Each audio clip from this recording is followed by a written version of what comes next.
Tonight, I am Styrofoam Ralph. There is unfortunately no football tonight, but there will be playoff football this coming Saturday, the day after tomorrow. This morning, we had some bombshell information. Bill Belichick and the New England Patriots have, I'm not going to say unfortunately, but I'm also not going to say fortunately. All I'm going to say is that we have decided to mutually part ways with the one and only Bill Belichick. It hasn't really set in yet. I don't know if it is going to set in yet because I have not experienced one Patriot season nor one day as a Patriot fan where Bill Belichick was not my head coach.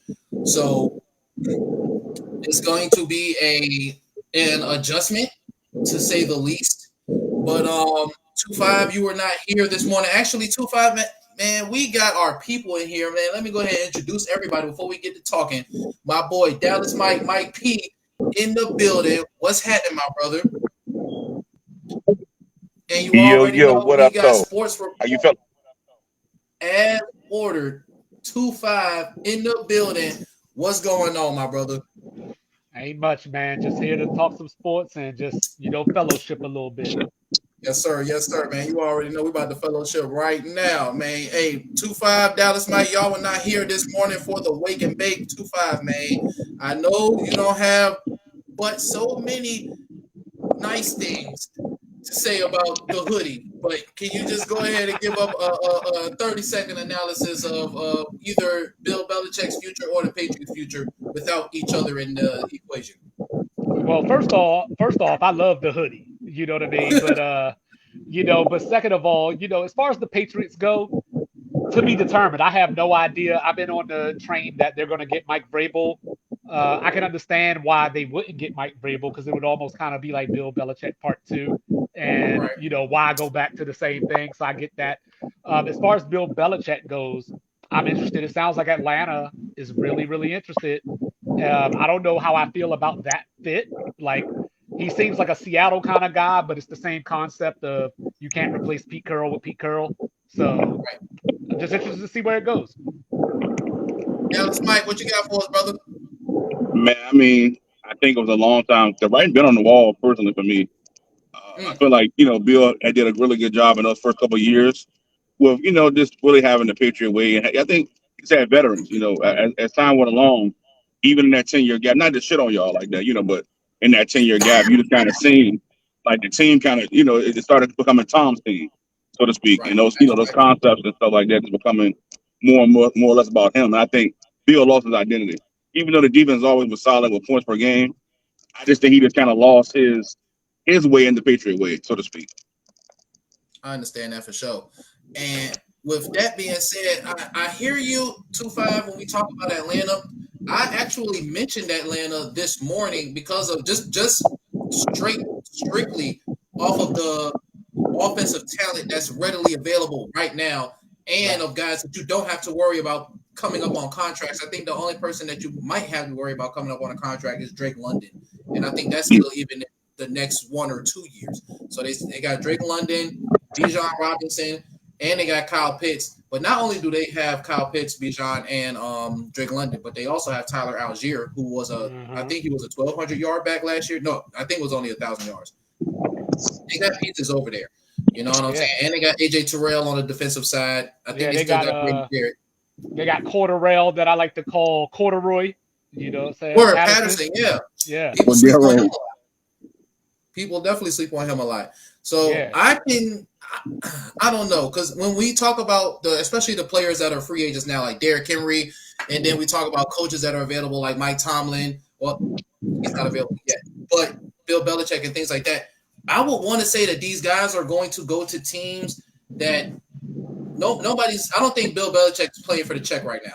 I don't think that's what he's doing, and I don't think he's doing it for the love. I think he wants to continue to coach a team that's available and prepared for championship football. What do you believe? I think he want that all-time wins record. yeah, me too. I He think too he's super close all to time. not get it. Yeah. Definitely, definitely. And also, while you were talking about replacing Bill with Bill and Pete with Pete, a lot of reports that are coming out right now, well, especially from Bleacher Report, is that the Patriots have silently been making a plan to make Gerard Mayo the successor in New England. And they said basically what you said. How are we going to replace Bill with Bill? But somebody said that it would basically be a different team, even with Gerard Mayo coming in and being a coach. Well, yeah, I think it would have to be a different team just because one, the age gap, and he was a player versus Bill's always been a coach. So there's going to be some different nuances and new school approaches that Gerard Mayo is going to play. But I think he keeps the culture there. For sure. And I'm hoping we can get Gerard Mayo because if we can go from Ivory Boston to now black head coach and Jaden Daniels, hey, I'm not mad at that whatsoever. If we talk about the new regime and a new era in Beantown, and we gonna start it with, I'm good. You trying to turn Boston into the chocolate city? You know what I'm saying? Boston baked beans. Yeah, Boston baby, you right. Yeah, exactly right. Yes, sir. Boston baked beans. That's exactly the kind of colors we try to get up in Boston, man. And speaking of coaching, man, if Mike Tomlin wins this football game, is it going to mean more? Is it going to be more important to Mike Tomlin's story, or is it going to be more important to Sean McDermott's story? All right, so this is my thing real quick. I'm going to say this real quick. I think Sean McDermott, because I don't think he's safe. You know, from the standpoint of we see all the stuff going on with Stephon Diggs acting out, him and Josh Allen not on the same page. My man over here talking about 9/11 and everything. But with Sean McDermott, I feel like the last 3 years Buffalo has come into each season thinking we can win the Super Bowl. And they kept running into Patrick Mahomes. You know, they ran into Cincinnati last year. Well, Patrick Mahomes don't have no receivers. Cincinnati ain't nowhere to be seen. You don't win this year, there's a problem. Favorite. Yeah, that's bad.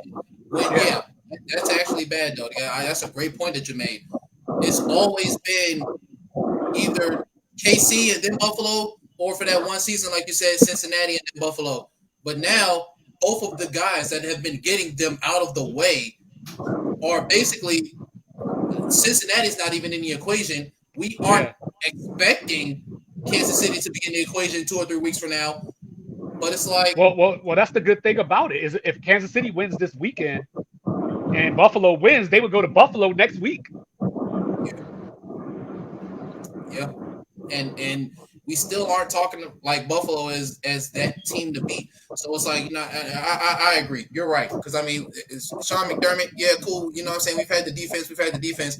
But at the same time, I mean, what is Buffalo to do with their offense? They found a 1,000-yard back. Actually, James Cook, I think he went well over 1,000 yards. Yeah, he's the third leading rusher in the league. They found a foundational running back. They already had the wide receiver. What more can they do to either help Josh Allen or, I don't even want to say tame him?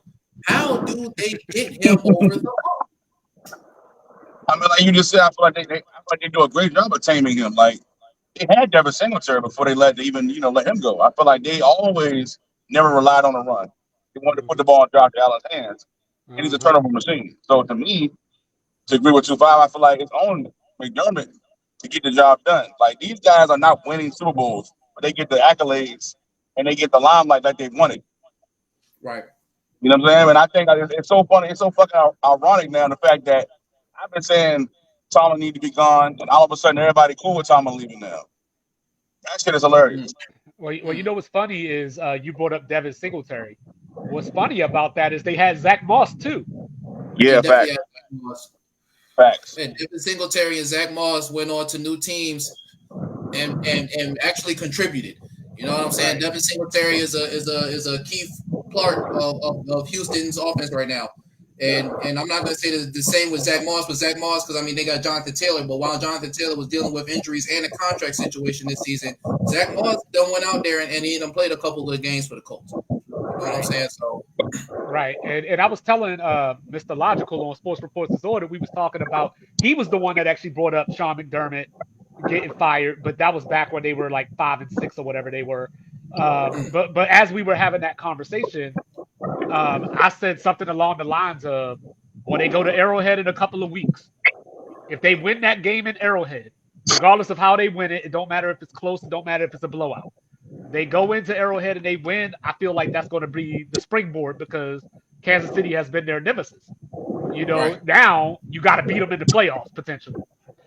Even on a down season, it will mean more. Yeah, like if It they definitely lose to would. Kansas City, imagine them losing to Kansas City next week. Wow. Mm. I feel you. That team gonna I blow hear up. you. They're gonna blow that. They're gonna blow that shit up. I feel like these are on the way out anyway. Yeah. I didn't think. I'm not gonna say I didn't think.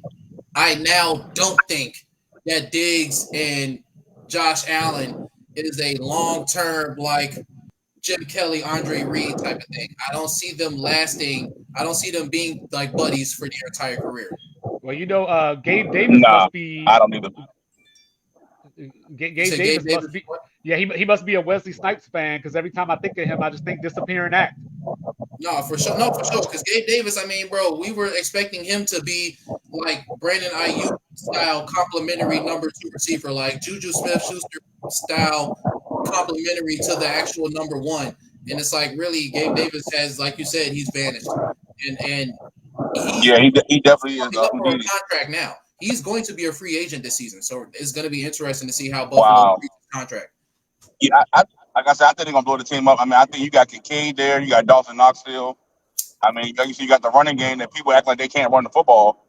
That's how they win games. If they run the football. If they put it in Josh Allen hand, they're gonna lose. It's that simple. Yeah, that's why. Like, side note, real quick, and then I'm gonna get out the way. Like, Go ahead, that's bro. what I was thinking. That's what I was thinking about Dallas and I'm sorry, not Dallas. I'm sorry, Miami and Kansas City this weekend because everybody you talk to is like Kansas City's going to plow them. Kansas City's going to bury them. And I'm like, well, even though Miami plays in Florida, Miami's the one of those two teams that can actually run the ball. So People forget that. People forget, like Devin Achane, or however you say his last name. That guy is good. Right? Yeah. This season, He changed the beats. And he get Mostert back, and they get Waddle back.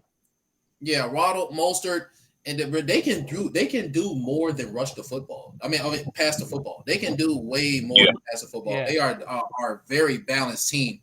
It's just that when they have to, it's like Tua can air it out effortlessly, but when he has to play from behind or when he has to make like a clutch play for some reason, the airing the football out, it just isn't his forte. Right. Yeah, they said this is going to be the third coldest game in NFL history. Oh my goodness! About that, yeah. Great. Not only cold but precipitating. What's up, fellas? How y'all doing? Yeah. Hey, what's Roomy going on? Miami, What's happening, Miami's decimated with injuries. Yeah, they are. That's the one What's thing going that on, Kansas City fellas? How has y'all in their favor. Good. Yeah, on defense, Yeah. Van Ginkel been balling all year. Dog. They lost him last week. I'm like, damn, you lose Chubb, you done lost Xavier Howard. Yeah. You know what I'm saying? It's like, damn. Yeah, man. It's so bad they went How you out. gonna compete with those guys? It's so bad they went out and got Chris Houston and Bruce Irvin. Yeah, bro. Yeah, come on now. How tough it is out here. You feel me? Crazy. Off the couch though. Like, damn. Roomy Rowe, a question that I just had for 2-5, I'm gonna field to you as well. The Steelers and the Bengals, and the Bills have a matchup this weekend. If Mike Tomlin is to win this football game, would it be more important for Mike Tomlin's career or for Sean McDermott's career? If Mike Tomlin win, Sean McDermott's getting fired. I'll tell you that right now. You say he should be fired? I think McDermott would be gone. For sure. I think if Tomlin wins and Tomlin goes to the next round, I think he saved his job at least for another year. At least. Personally, Well, I think Sean McDermott's like, you got to do something. Yeah.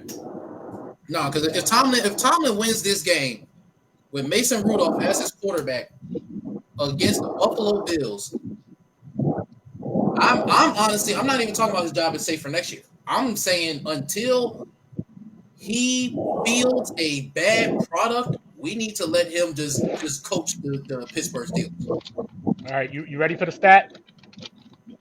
I'm ready. So, of course, y'all probably already heard this, but I just got to bring it up anyway.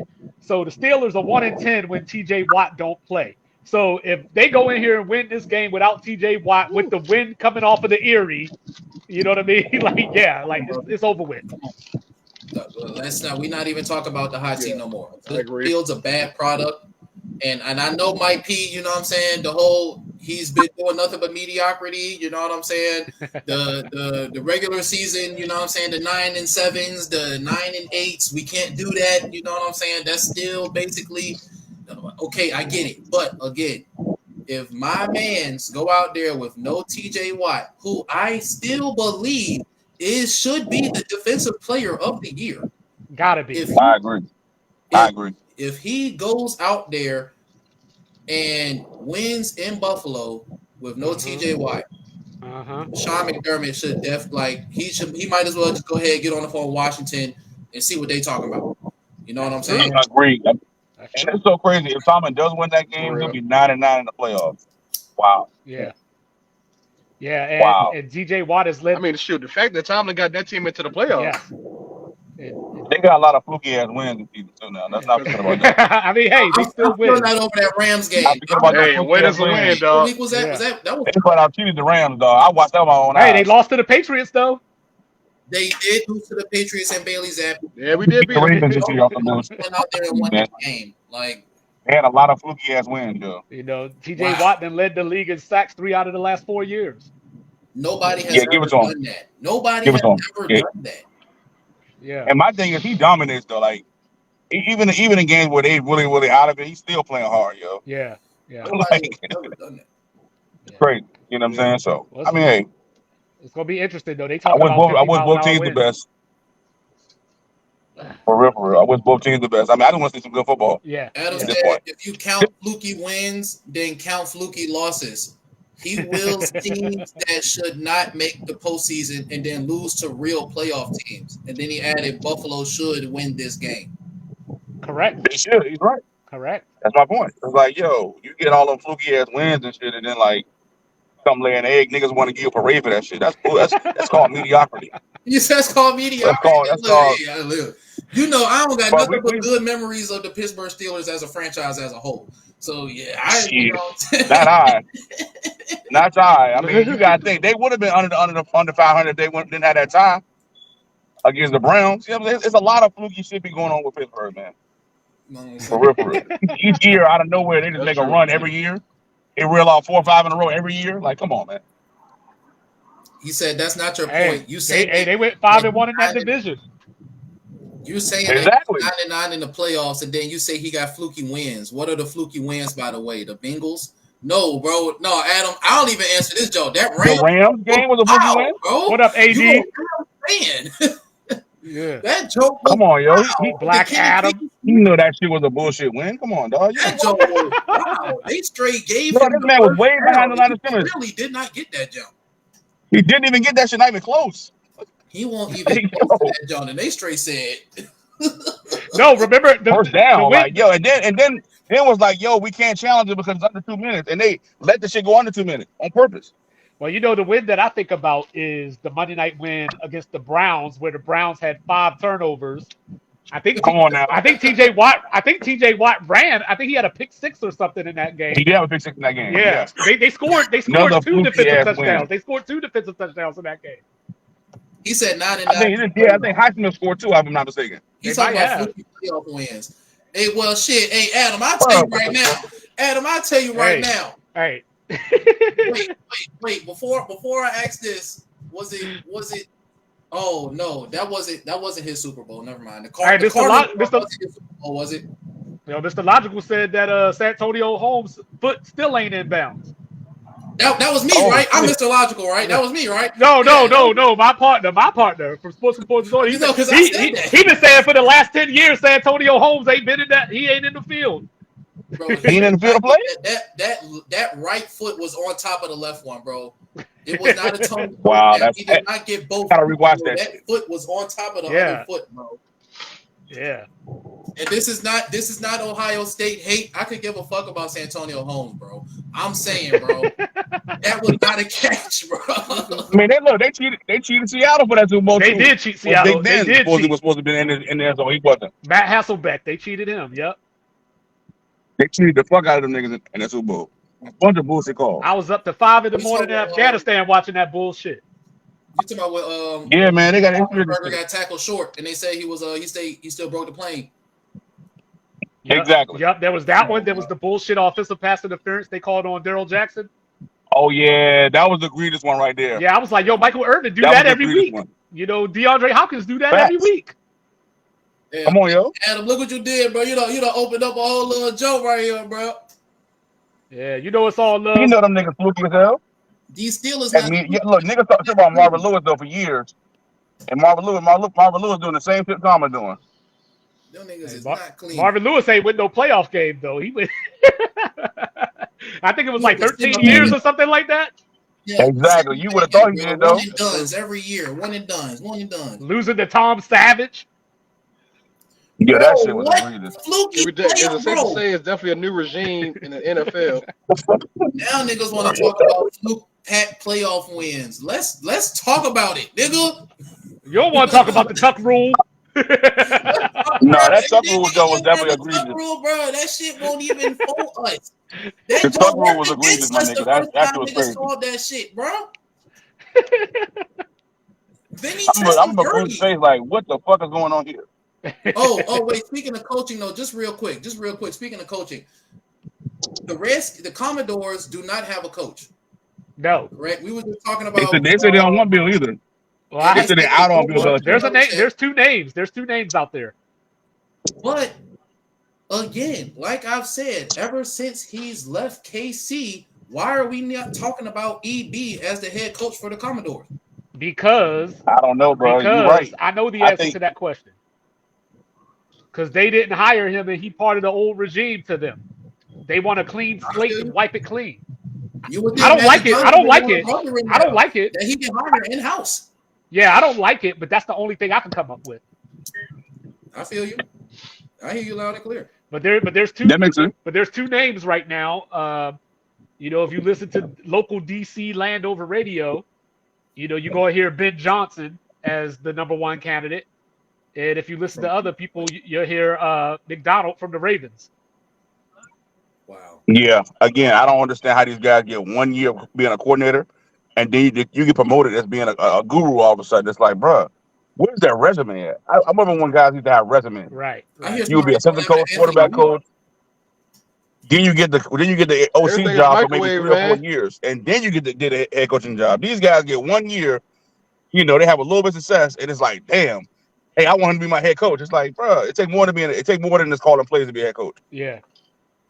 And we've seen that consistently for years now. These guys get these jobs and they fizzle out in 2 years, 3 years. No, I feel you. Yeah, nobody want to marinate the meat no more, man. Everybody just want to put everything in the microwave, be done for 30 seconds. They want you to be. They want to hire, offensive guru first year. They want you to win the Super Bowl first year. You're right, bro. 100%. That's how it is. 100%. Yeah, no, that's what it is, bro. You can never lie.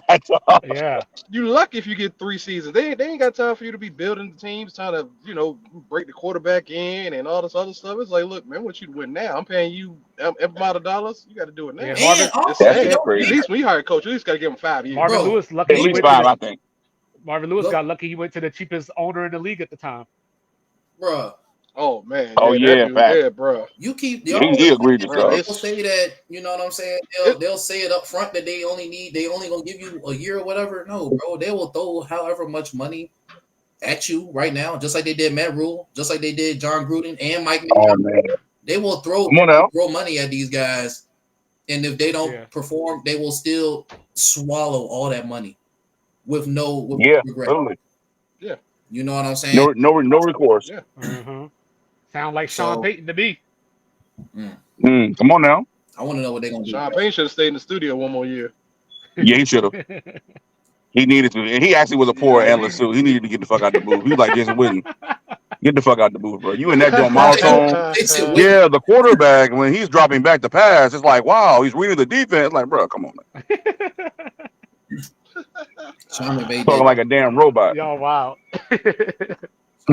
Yo, I used to watch him on call, and I'd be like, what is he talking about, bro? He's talking in circles, man. Him and Eric Mangini, they be just so relaxed, like they just got a blowjob a couple of hours ago. Like, yo, relax right now. I Just know. chilling, you know. Man, So Genie done man, snitched himself out the league. Yeah, he did. He snitched on Bill. before we lose, before 2-5 got to get out of here. We're gonna try and touch on this this other topic as far as do the teams with the most talent always win the championship at the end of the season? All right, who We was talking about college, right? who was in there arguing? Who was in there arguing with Residente about this? Me. I Yeah, basically was trying to let him know yeah. that Let me hear I your feel take like on that. this. Let me hear your take on this. Yeah, I mean, as me, if I watch college football. I've actually stopped watching college football because I don't Yes, like. football are the most I don't really talented like the. football teams. Yeah, I look at the landscape, and I feel like it was his bias. Like you were getting Nick Saban and those guys getting the #1 recruiting class almost like 8 or 9 years, 8. I'm sorry, 8 or 10 years. He's had #1 recruiting class. Like you expect the guy not to win with those type of players? I can just line off the players that he had on this team. That's in the NFL right now. It's ridiculous, yo. Well, Ridiculous. that's why like I agreed with what you were saying, but when Residente responded, that's where it kind of lost me because he was like, "Did the most talented team win the Super Bowl?" And I was like, "Well, that's not the same thing because Nick Yeah, Saban's out here getting all these players. Ryan Day's out here getting all these players. Like in the NFL, you Facts. can't be like, hey, I got Josh Allen. Let me go grab Saquon Barkley, and then I want CeeDee Lamb too. Like Yeah, you you got the can't do salary that shit. cap. So that's where the coaching matters just a little bit more. But I think with Saban, he had the talent, but he also was the coach too. right. And, Yeah, I agree. and he had all these staffs.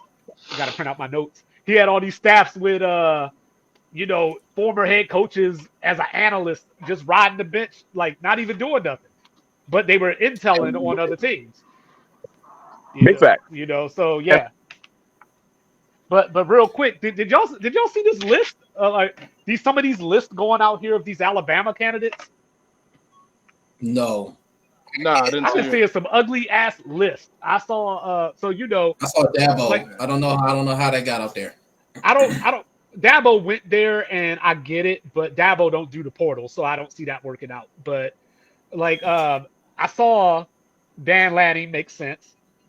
Sark make a little sense. Maybe Lane Kiffin makes a little Not sense. Sarkeesian. You know what I'm Ew. saying? You But said but Steve then but Sarkisian. then Wow. but then they talking about Lincoln Riley and Dion and Oh, Hell nah. Marcus Freeman. Marcus Freeman. Oh, they're just making up names. Yeah, I'm Mel just Tucker They making up names. James Franklin. of the world. You know what Oh I'm saying? gosh. I'm Look, I have no idea who was going to coach the Alabama Crimson. I tell you what, man, whoever do come to Alabama, boy, they got a lot to shoot, a tough shooter Yeah, field. they Because I do. mean, you actually got a young Jalen Patriots Monroe. job was Yeah. prestigious. Well, This we gonna Alabama see. job is prestigious. Well, we gonna see in 30 days. They already talking about Caleb Downs talking to Ohio State. So, we gonna see what these players do. They gonna Hey leave. Moody, like You I know that. said, bro, Egg Buka, Egg Fu Young, y'all can bring everybody back, bro. Bring Marvin back too. Bring Marvin Nah, back too. Let's see what's cracking with that joke, bro. Run it back. I'm ready, nigga. Marvin declared He today. said, run it You know back. what I'm saying? He declared today. But it's the same thing, right? If Ryan Day don't beat Michigan next year, Mm, mm. Bye bye. Run it back, nigga. Run it back, nigga. What's up? It don't matter who the coach is, bro. Who our black dude? Jerome. That's not his name. Sharon Moore. Jerome. Oh yeah, Yeah, he was fact. he was on the list for Bama too. I saw. Oh my god. It don't matter who y'all bring The back. worst name I saw on there was Urban Meyer, bro. That Ain't ain't nowhere in the world that Urban ain't Meyer another happening. job at all. I saw Mike Norvell on there too, but I don't know about that one. But yeah, no. As far as this team that's most talented winning the championship, I don't know. Because are we the most talented college football team in the land right now? Nah, not necessarily. No, I would say it depends on. I no. mean, because you got to think about it. The years that the Patriots won the Super Bowl, we were definitely not the most talented team. We Bro, just was the most we are hardly the fundamental, most talented. sounded, do your job. But let me ask you this: name one Exactly. We college never. team that wasn't the most talented that didn't win a championship. That I'll wasn't wait. the most and did not win a championship. I'll wait. It's got to be an Alabama team, I right? mean, you can look It's at. got I to mean, be an honestly, Alabama team, right? it probably has to be, Or what about Texas A&M? or even a What Georgia about team, Texas right? A&M with Jimbo's recruiting class? Yeah. I mean, look at the Georgia team this year. They lost to Alabama. That still was a talented team. Shit, Ohio State ain't won since what, 2014, Half 2015? their players went to NFL. That's what I'm saying. Even in the NFL, the They most still had a talented good team, recruiting bro, class. it's so much that goes into the preparation for every Sunday that trumps talent, in my opinion. Right. Who's the most talented team in the NFL? Is Top it San to Francisco? bottom, Is it San Francisco? either San Francisco. I think it's Miami. You think it's Miami? Yeah, Probably either San San Francisco or Fran. Miami. With everybody healthy and on the field, I think it's San Fran. I feel like it's Miami. For everybody healthy and on the field. I get a running back to San Fran with Christian McCaffrey. I mean, I get it. They got Mustard and what the other dude, but Chris C-Mac by himself. I mean, it takes those two to get his numbers. If you ask me, honestly. No, I mean, most So of I'll the get a NFL running in back to touchdowns, them. though. That's true. That's Hey, true. wide receiver. I said most of the league NFL in touchdown Well, rushing. Miami got the rushing better touchdown, wide yeah, yeah. receiver room. Miami got the better DB room, in my opinion. Yeah, like, bro, y'all tripping. Bengals are all pro, but Jalen Ramsey's an all pro. Xavier Howard, I believe, is an all pro. Javon Howard should be an all pro soon. You know what I'm saying? Jalen Phillips, Bradley Chubb. I mean, we already know San Fran got the front seven room. Hey, you know who's up there though? You know who's up there, and it's a damn shame. Shout out to AD for this one. The Chargers. Oh, yeah, they up there. They are, bro. They always got talent. They up there. Talent everywhere. They just don't know, Yeah. bro.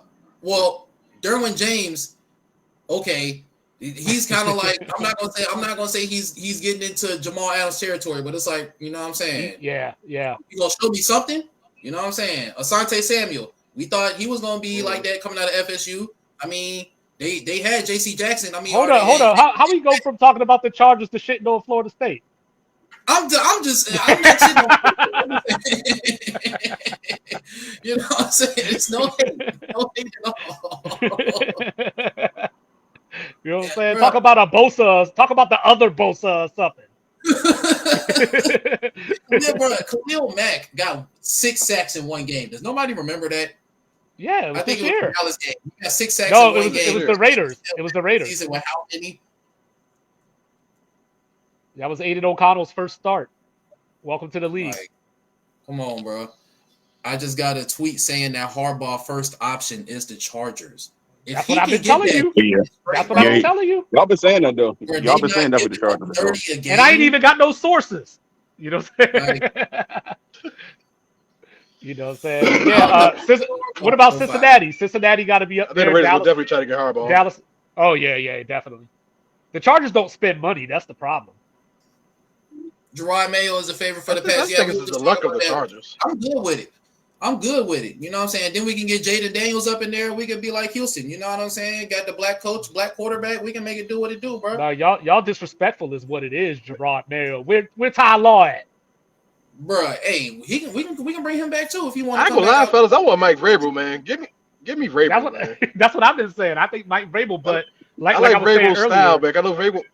Yeah, like Right. Vrabel will give you defense. He go, you know what I'm saying? Like, only thing that struggles with me is him picking the right quarterback. And like I said, he picked Ryan Tannehill. Like, I don't know if that was his decision or if that was an ownership decision, but god damn it, Ryan Tannehill was not the guy. For the team that he didn't Tennessee want had Malik with Derrick Willis. Henry in the backfield. Yeah. Yeah, I don't know. Yeah. I'm like, I like Vrabel as a coach, but I'm like, what is he gonna bring to the Patriots that they didn't have already last year? Right. That's what I was saying. Same thing. Yeah. I feel you. Replacing Bill with We Bill. need a good Yeah. package. We need a John Lynch, Kyle Yeah, Shanahan type package. Yeah, you're right. Now I think Red said it a couple times. If y'all get an officer mind that really knows what he's doing, I think you got a good leader in Vrabel, and to be accountable and really know how to get his guys to play hard. You know, and you might get Derrick Henry to follow. Yeah. Shit. Woo. You never know. You know, Derrick Henry in that snow. Man. I'm telling you, bro. Anybody want to hit that man? But if Derrick Henry becomes available, What is it, January? So we're probably not going to find. I bet you none of these coaching jobs going to get filled to where you figure about March, April. When you think I these say like coaching 2 jobs will weeks. start getting filled? No, I say like I think about 2 weeks. 2 Yeah. weeks? Yeah, 2 weeks for sure. Like what if Dallas gets eliminated, we'll see what happens with Mhm. McCarthy. We talked about McDermott already. You talked about Mike Tomlin. Right. So like there's some stuff to figure out here because if I'm somebody like Jim Harbaugh, I can get any job I want. And yeah, I like the Chargers. Right. I like Justin Herbert. But if I could get Josh Allen and a team that's right on the brink, Mm-hmm. that might be more interesting. Right. I mean, I don't know. I don't think I McCarthy's feel winning your first of all. point, but again, like we were saying earlier about the vitality of the relationships in that locker room in Buffalo, I don't think Stiggs is going to be there. We don't know how Gabe Davis is going to look. I feel like with LA, Jim Harbaugh has at least some stability. And I feel like the Chargers are just as close as the Bills are. They're just in a division with Patrick Mahomes.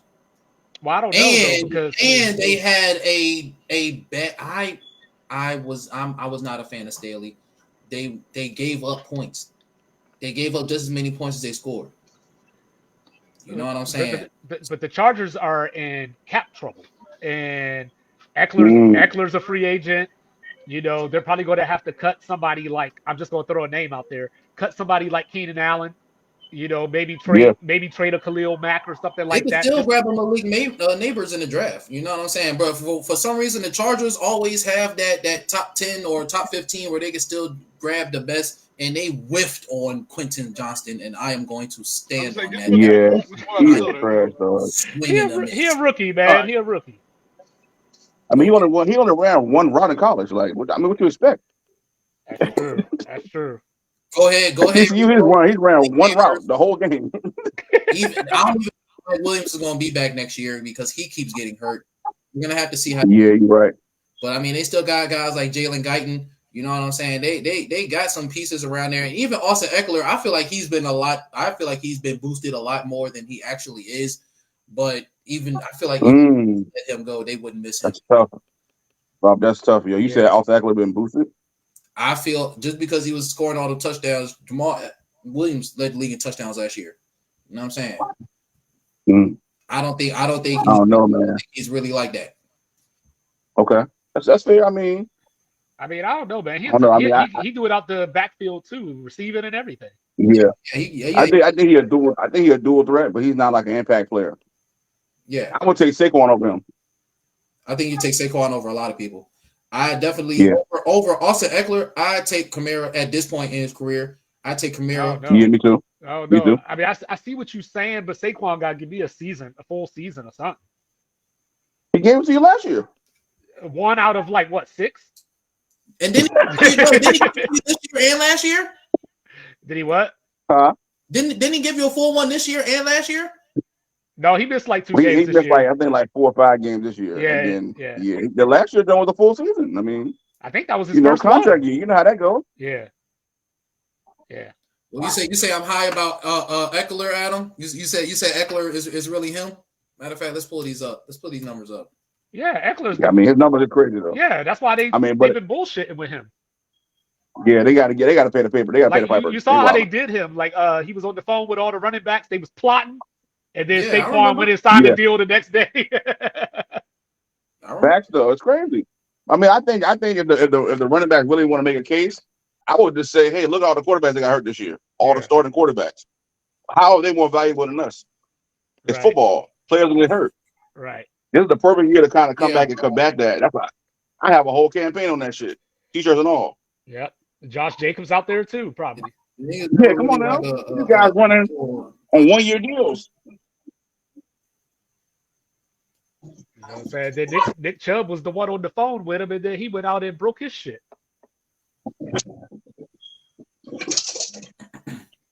Receiving and rushing touchdown. So Austin Eckler led the league in combined touchdowns. So rushing and receiving. He led the league in combined touchdowns in 2021 and 2022. Yeah. That's what I'm saying. He's a touchdown machine. He never rushed for 1,000 yards, though. That's because they don't rush the ball. He ran for 900 twice, though. He ran for 900 twice, and he caught for 900 once. Because on 3rd and 1, Justin Herbert throw Hail Marys. I'm fucking weak, bro. He just don't make smart decisions, man. Like, my thing is, again, that comes down to coaching too. So I mean, I feel like he didn't have a good coach to start with, and you got an even worse coach, Kellen Moore. Yeah, I'm not down I that at was waiting all. for the I'm not Kellen down Moore that at shot. all. I ain't gonna lie. I was waiting for Oh yeah, I gotta throw that because he thought he was gonna go to the Chargers and turn up. He it. got way more talent to work with than the Chargers. Look at them niggas; they look like shit. He should have went back home to Boise. He should have. He would have had a better chance. He tried to shit on us, act like it was him. Never Uh-oh. won again without him. Uh-oh. Here it comes. You bitch.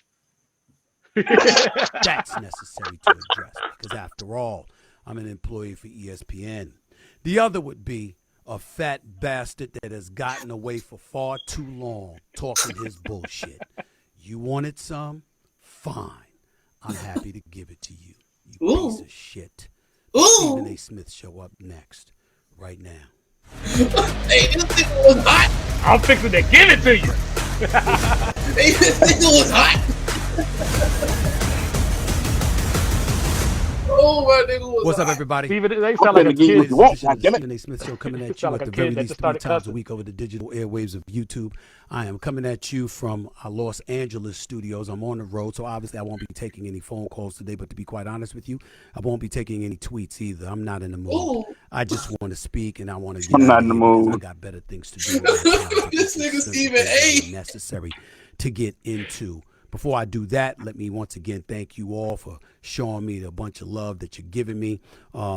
Probably by the end of this show, I'll be up to 460,000 subscribers over the first 9 months of this YouTube channel. I can't thank y'all enough for the love and support that you've been giving me. Keep it coming, and I'm going to keep on coming.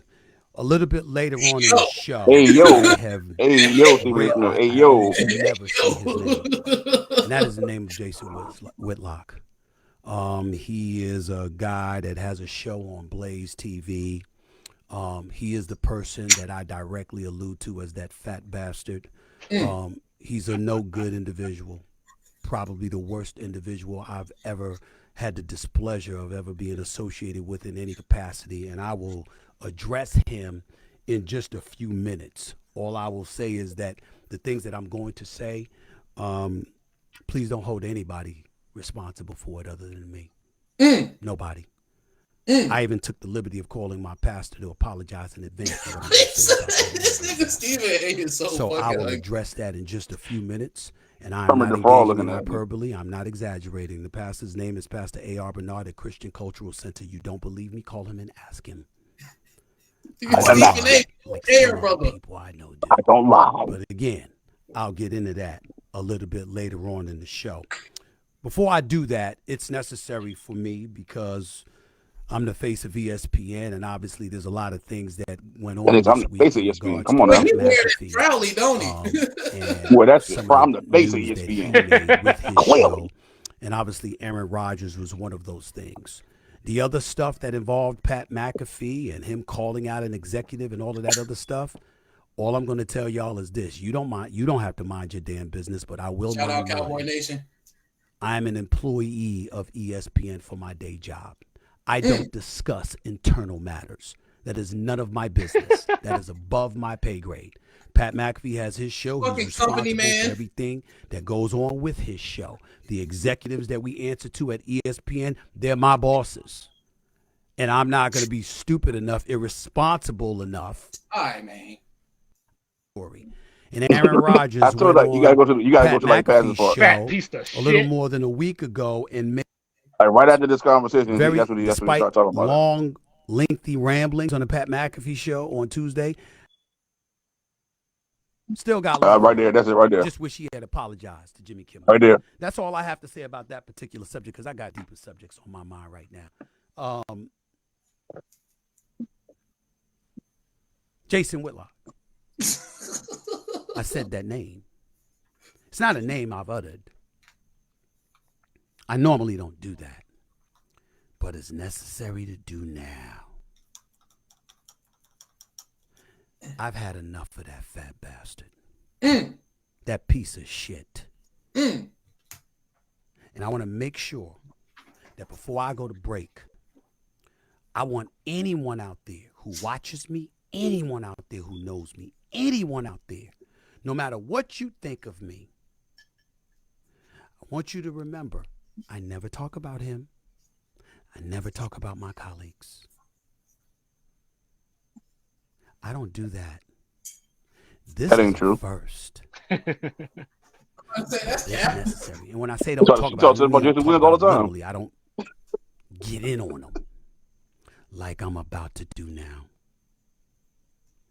I literally called my pastor and asked for his forgiveness and understanding in advance. Stephen Because A., he's we not don't going to care. recognize the person he's about to hear. I did the same when I emailed the bosses at ESPN. This is my podcast. I own and operate this. I do what I want So on why this you calling your podcast. boss But then, it Stephen doesn't A.? mean that Because I he a still don't fucking harbor lacky. a That's why. responsibility to at least Bosses don't give talk. my The bosses don't call daytime nobody employers a they heads boss. up as to Feel what me? I'm about to do. My Just do that shit like a sisters, man. Stephen A. Nigga, I ain't ain't on apologizing for my shit. nieces and nephews, my boys in the industry, everybody that I could reach out to in time has been warned. It's time for me to address this. I'm only going to do it once. Because this bastard is worth less than a damn cockroach. He wanted my attention. He's got it. The Stephen A. Smith Show. Up next. Don't touch that dial. We'll get rid. We'll deal with the fat bastard himself right now. Let's roll. Stephen A. went Booker T. Hulk Hogan, I'm coming for you. What's for that you. you putting the desk, box on my desk for? This will be promoting his little book. Man, you couldn't have opened it for me? What? What is this shit? That laugh is so ugly, dog. That's the laugh he do when the Cowboys lose. I be ready to punch that nigga through the screen. With the cowboy hat on. Welcome back to the Stephen A. Smith Show, right here over the digital airwaves of YouTube. What By the way, that happened? quote What from happened? Aaron Man, Rodgers, shut the I'm fuck sorry, up, nigga. from Aaron Rodgers about Jimmy Kimmel, which initially sparked this whole brouhaha, was, quote, there's a lot of people, including Jimmy Kimmel, that are really hoping that list doesn't come out. That's what he had said. Couldn't find it for some reason. I apologize. Let me get back to the subject at hand. Ladies and gentlemen,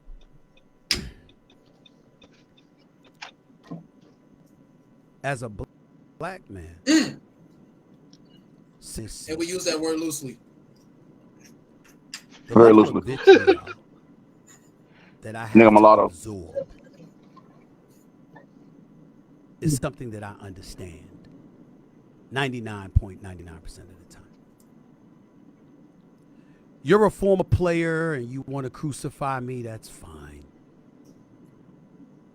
You're somebody that was involved in some kind of public incident that I had to speak on, whether you're the wife or ex-girlfriend or some of a former player or whatever, I get it.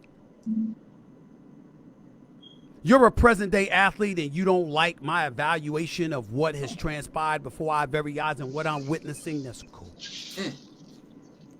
But I swear to you, on everything that I love, it's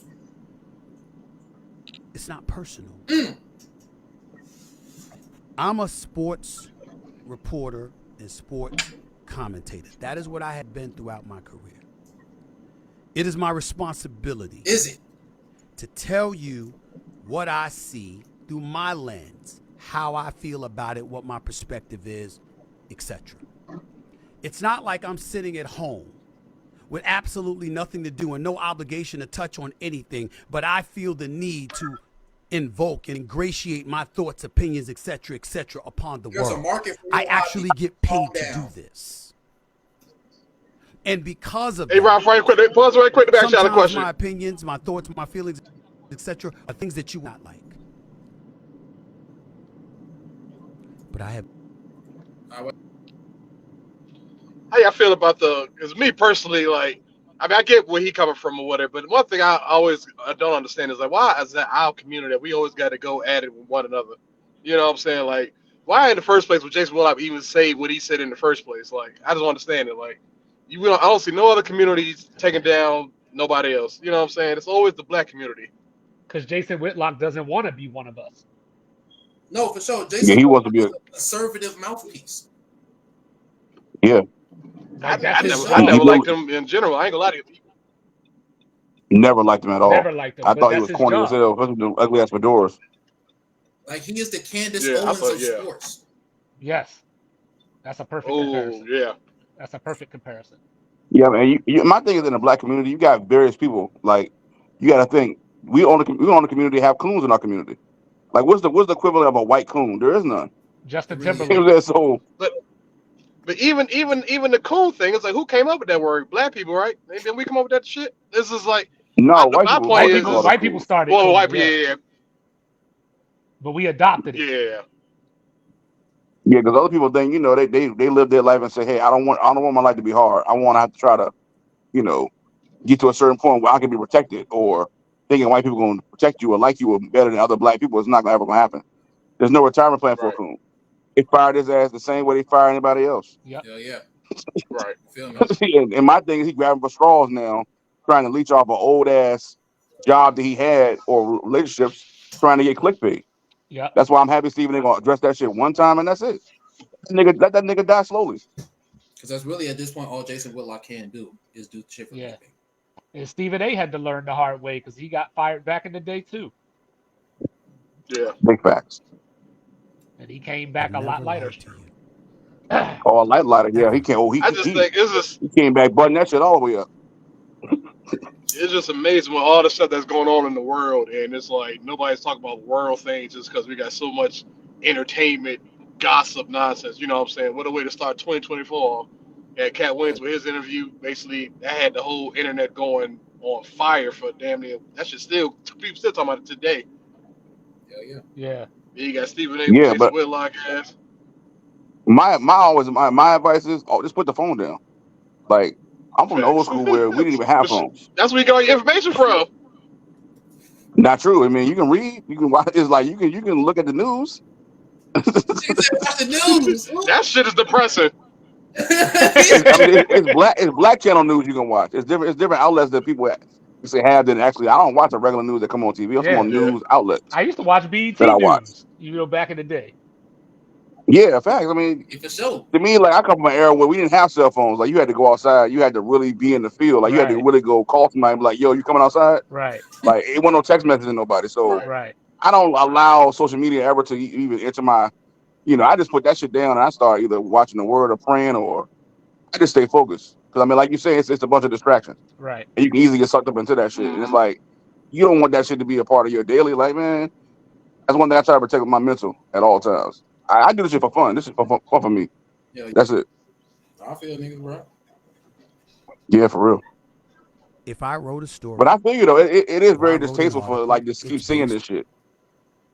Yeah, that's the main thing. It's on the distasteful things for that me. I've I been personally, told, I'd be what like, I've yeah, seen, and what I feel. It is rare that I talk about myself on a personal level because my personal life is not anybody's business and I don't get into other people's personal life. It's not something that I do. Many figures in the world of sports find themselves in personal situations, not lawlessness, not unlawful things or anything like that, but there's plenty of situations, Michael, Sherry, Juvie, where I've seen certain things and I turned a blind eye and a deaf ear to it because it's none of my business. And I leave it alone. And one of the other things that I never do, I never attack my colleagues. I might disagree with something somebody says or does, and I might have an obligation to speak on it because it's in the news or whatever, but I don't speak against my colleagues. Once humanity comes into play, that's a given. Here's the other. That's not real work. Think about this for a second. I'm supposed to be covering sports, but I make a career out of talking about my colleagues. That ain't work. Slick way to get a check because you can't get a job. That's Jason Whitlock. That's who the hell he is. Now, I have sat back for years, at least 9 to 10 years, saying absolutely nothing about this man. I never uttered the words fat bastard out of my mouth until a few months ago.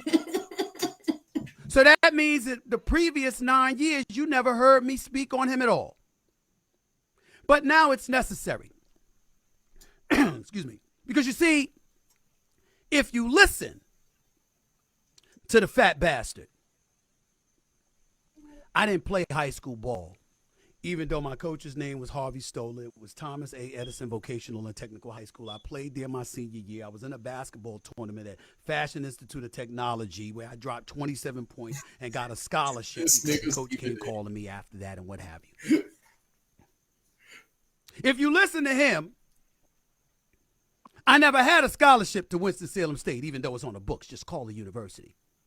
By the way, ladies and gentlemen, I'm an honorary doctorate member. I have an honorary doctorate from Winston-Salem State University because of my contributions. This nigga said the Fashion Institute. Hey, Adam, you heard that shit. Hey, Adam, you That's something to heard also that do shit. with the contributions that I make because I believe about upliftment. I'm an ambassador You for heard that HBCU, shit. and I've partnered with Ashley Christopher and Mir Persicki in Delaware and others to Shit. at least 9 to 10 years. Oh, shit. Words fat bastard out of my ears. You never heard me. Excuse me. The fat bastard. Coach's name was Harvey Stoller. It was Thomas A. Edison Vocational and Technical High School. I played there my senior year. I was in a basketball tournament at Fashion Institute of Technology where I dropped 27 points and got a scholarship because the coach came calling me after that and what have you. If you listen to him, I never had a scholarship to Winston-Salem State, even though it's on the books. Just call the university. Bro. By the way, ladies and gentlemen, I'm an honorary Vocational. doctorate. This nigga said I have an vocational honorary technology doctorate school. because of my Yeah, you weak. contributions. You said he played, he dropped 27 at a vocational tech. Coach came calling me after that and went where I dropped 27 points and got a scholarship tournament at Fashion Institute of No, say the school again, bro. Even though my coach's name was Harvey Stoller, I didn't play high school ball. Even though my coach's name was Harvey Stoller, it was Thomas A. Edison Vocational and Technical High School. I played there my Vocational senior year. into Thomas Edison. Then Vocational. my man, he threw the middle initial in there too. You said Thomas A. Addison. El Residente San Jose checking in. Yeah. Brother. Yeah. El Residente. Yeah, what up, man? What up? Man, I'm out here trying to defend democracy, bro. You already know what it is. I see y'all. I'm right on time for my topic. Listen, I don't even like Stephen A. Smith like that.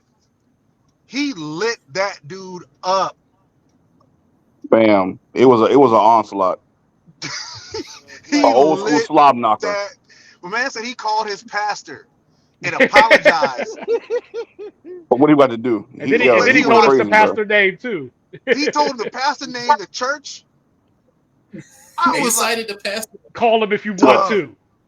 I'm waiting for somebody to put the little Nas drop behind that shit. dog. Fuck Nah, Whitlock. that's really, dog. Yeah, please, fuck Street. That's somebody going to put Fuck that shit behind that Whitlock. shit. I know you ain't Yeah, talking for about real, me, though. dog. You. You? You wanted me on no, Undisputed. no, really quick before we keep playing the clip. This is the mission statement. At Edison, we offer students a comprehensive pathway, seamlessly blending Rapidly. excellence with career-connected learning. Our unique approach ensures that students are college-ready and equipped with the practical skills and knowledge needed to excel in their chosen careers. By providing a challenging and engaging curriculum, we lay a strong foundation in core academic subjects while offering specialized career and technical education programs, CTE programs. That is Thomas Edison career and technical vocational school. Are you talking about he played He people he dropped played ball against? Yeah, he No, dropped. that's who we played for. Yeah, he dropped 27 on somebody. He dropped 24 on That's some an institute of catering technology. school or something like that, he said. You know what I'm saying? He got a scholarship, dog, to Winston-Salem. But I actually seen him at Winston-Salem before, too. You know what I'm Crazy. saying? It's on the books. It's on the Dog, Hey, books. Stephen A. That slide, bro. Fashion Institute of Technology. I'm not letting that slide, dog. I'm not dog, he No, said, I'm happy you actually did that shit. That shit is funny. Fashion Institute. I was like, yo, what the fuck is that? he was like, dog said he beat the #1 catering college in the country. Hilarious. Stephen A. said y'all gonna stop putting. Nigga, Ultra culture. You know what I'm saying? Stephen A. the real Chef Curry. oh my God, they're 17 playing points, Phoenix man. University. You said playing who finished what? Phoenix University. Phoenix University. G, where I dropped 27 points and got a scholarship because the coach came calling me after that and what have you. Oh fuck. If you listen to I him, dropped 27. The coach called me after that. I never had a scholarship to Winston-Salem State, even though it's on the books. On the car phone, nigga. Come By the way, on. ladies and gentlemen, I'm an honorary doctorate member. I have an honorary doctorate from Winston-Salem State University because of my contributions to Winston-Salem State. I'm called Dr. Smith. Has something to also do with the contributions that I make because I believe about upliftment. I'm an ambassador for HBCU Week, and I've partnered with Ashley Christopher and Mir Persicki in Delaware and others to generate over 10,000 scholarships in excess of over $65 million in scholarships for African Americans. But this man will tell you I'm lying. He even went so far as to say my autobiography, where I talk about my mother, my father, my sisters, the business, my hiring and firing and rehiring at ESPN. I didn't write it. I didn't write my own memoir, which, by the way, is a New York Times bestseller, something he wouldn't know anything about.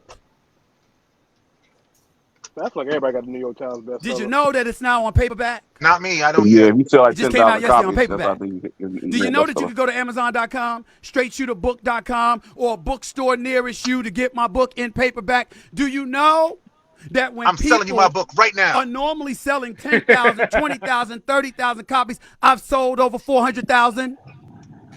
Did you know? Did you know? Did you know? Did you know? But he will tell you, I didn't write it. He's seen my writing. Really?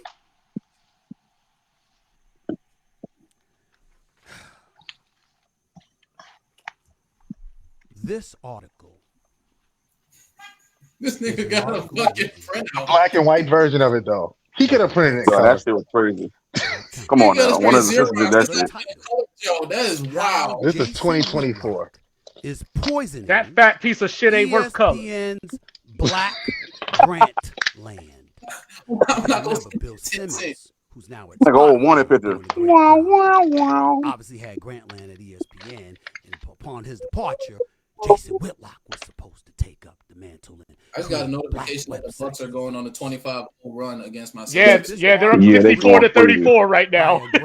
Yeah, they going crazy, dog. Oh, actually, I'm my serious. bad. 67 to 31. 2015. Oh my gosh. The same Jason Whitlock that said he's seen my writing. The same Jason Whitlock that implied that I couldn't write. The same Jason Whitlock that said, Where's the I'm bitch? lying. I'm lying. You bitch. After he get past all this, Why would I Yes, come after he up gets with out. I saw that. There's a plethora of reasons why I would do so, ladies and gentlemen. One of the reasons would be because it's as in-depth as it gets about how scurrilous, how trifling, how despicable Boy, that nigga this trifling. man is. Call man But there's scurrilous, also bro. another reason. I know, this is my first time seeing this. Let me Oh, read for real? the graph to you. Yeah, all I heard was the you bitch. Keep in mind. Oh no, he smoked too, him. yeah. Stephen A. can't write. This staff, Are the those one Whitlock was praising by way of warnings that if the writers and editors wouldn't align with his vision, he would get rid of them, was not the one Whitlock wanted. How much y'all think those glasses The cost? Undefeated, because that was the name of the title before Lot. it 2000. and Escape. The Undefeated was originally meant to attract the best and brightest young black talent in the country, with Whitlock's aim set so high that he at one point seriously tried to recruit the Atlantic's Ta-Nehisi Coates, the sharpest cultural commentator in the business today. As things worked out, though, those young writers comprehensively refused to work with him. So did big-name ESPNers like Howard Bryant, Jamel Hill, and Stephen A. Stephen A. Smith. Smoke. Good, right, huh? Smoke that nigga, dog. While you were on Blaze TV, Mm, Here you go. Here you go, right here. spewing that bullshit to people, mm. did you tell them that? Did you tell them how you stood outside of First Take begging me to talk to you? Begging me to talk to you. Did you tell them that once this same article in Deadspin came out, Like Will Smith in Pursuit of Happiness, waiting for that nigga outside. Me in an email, Facts. begging me to forgive you, pointing out how you were betrayed by this particular writer, so you know how I must feel that you betrayed me? Did you tell the folks that? You bitch. Tell them, you fat piece of shit. You bitch. Did you tell them that? That piece of shit. Got the names. We got Jamel Hill. We got Howard Bryant. Mm. You want me to bring up the other writers that wouldn't work for you? Mm. Why it took you nearly 2 years to get an article out? Wow. Because you ran that shit so bad you were running it into the ground? Mm. What a disgrace you were to John Skipper, the former boss of ESPN, or the host of others? You want me to talk about that? Because I got receipts. I got the email. This is tough. Want me to talk about that? Now, just for everybody that wants to understand, how could this possibly be? Because once upon a time, I actually tried to speak up for this damn cretin. Mm. I knew he Don't was call a me a piece of cretin on shit. camera, fam. But I said, look, Godson across the belly. Why would I do that, ladies and gentlemen? Because sometimes as black folks, we get in our own way. We think that all of us must be of one monolith thinking, that we need to be completely and totally aligned. And any deviation from that brings into question our quote-unquote blackness. Martin Luther King was a man of peace. Oh, here we Malcolm X go. was by any means necessary. They can't possibly be on the same page. Even though their agendas was for the upliftment and the preservation of our race of people. So I understand when we talk about stuff like this, how people can sit up there and say, how did it get to this? How did it get to this? Remember when I got suspended years ago?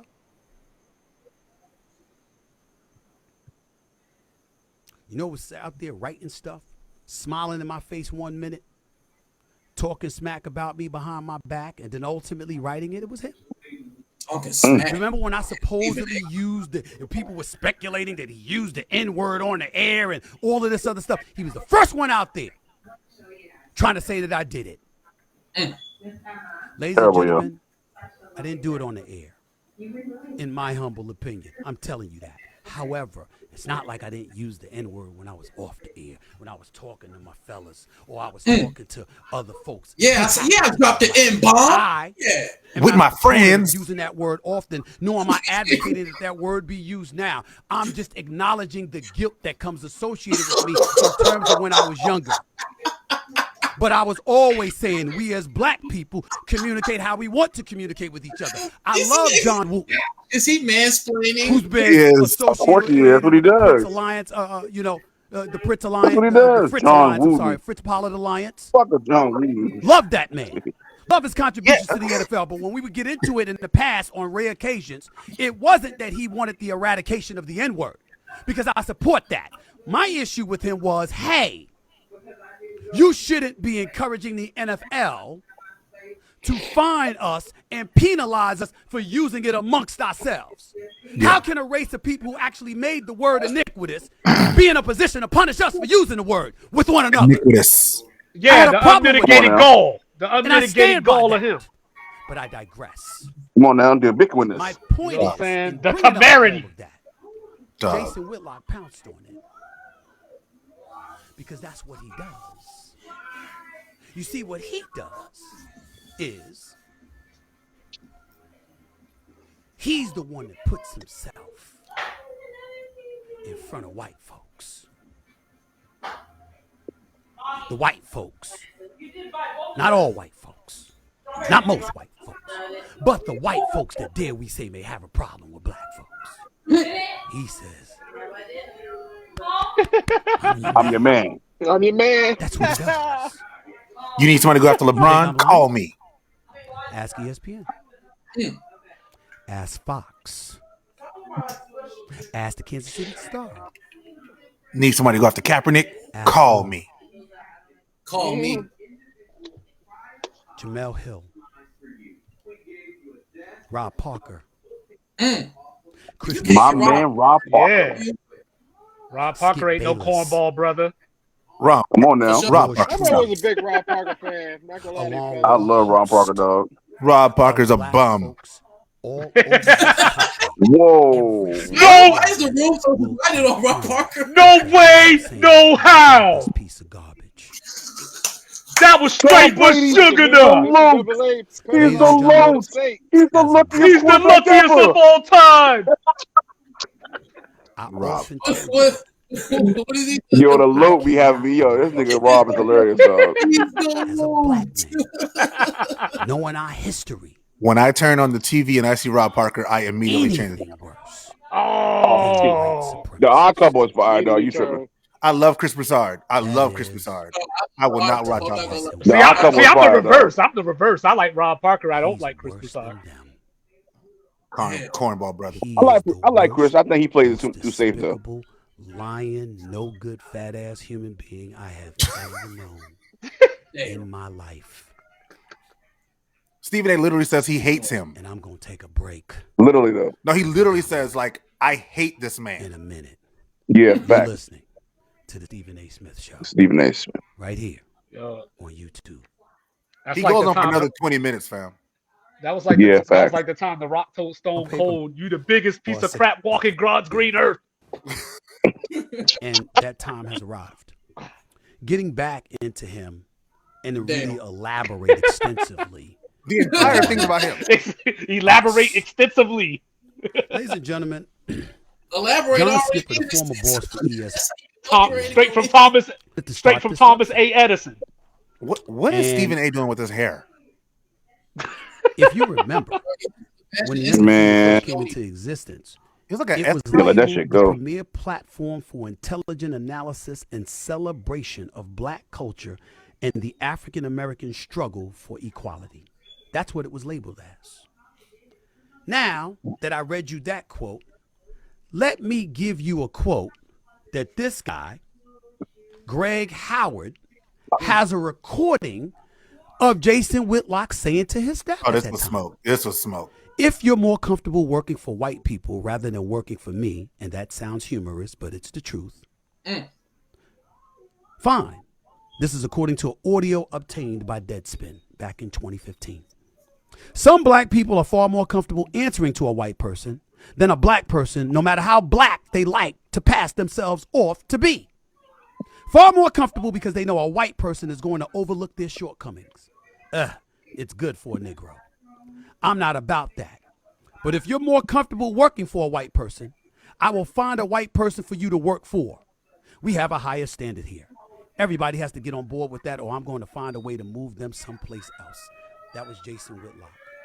And then he went out and hired a senior writer and editor, Mike Wise, who's white. This is the man that's in charge of black culture. Why can I say that? And by the way, I'm not casting any aspersions against Mike Wise. I'm cool with him. I've always been cool with him. He used to work for the New York Times, used to cover the Knicks long before he moved on to the Washington Post.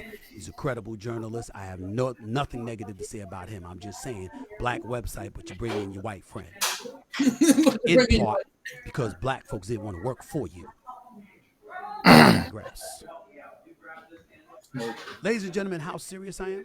Am I? I have a contract Oh, yeah. that I negotiated with ESPN and I signed in 2015. I don't know of anyone who has this in their contracts. I had it in my contract, and I have a copy of it, where it specifically stipulates that I never work with Jason Whitlock. Pause. Can you pause right there? No one- And that was my issue with Cat Williams' statement versus what he is doing. Stephen A. Smith is in a position as the one of the lead. He calls himself the face of ESPN, right? He can put in his contract, I will not do this if Jason Whitlock is involved. He can do that. Cat Williams, who has never starred in anything in his life, cannot put a rider in his contract that says, I will only do something with Ricky Smiley if he's in a dress. That's not a real thing. That was Capitan. I don't think nobody believed that was shit. Cap at his highest.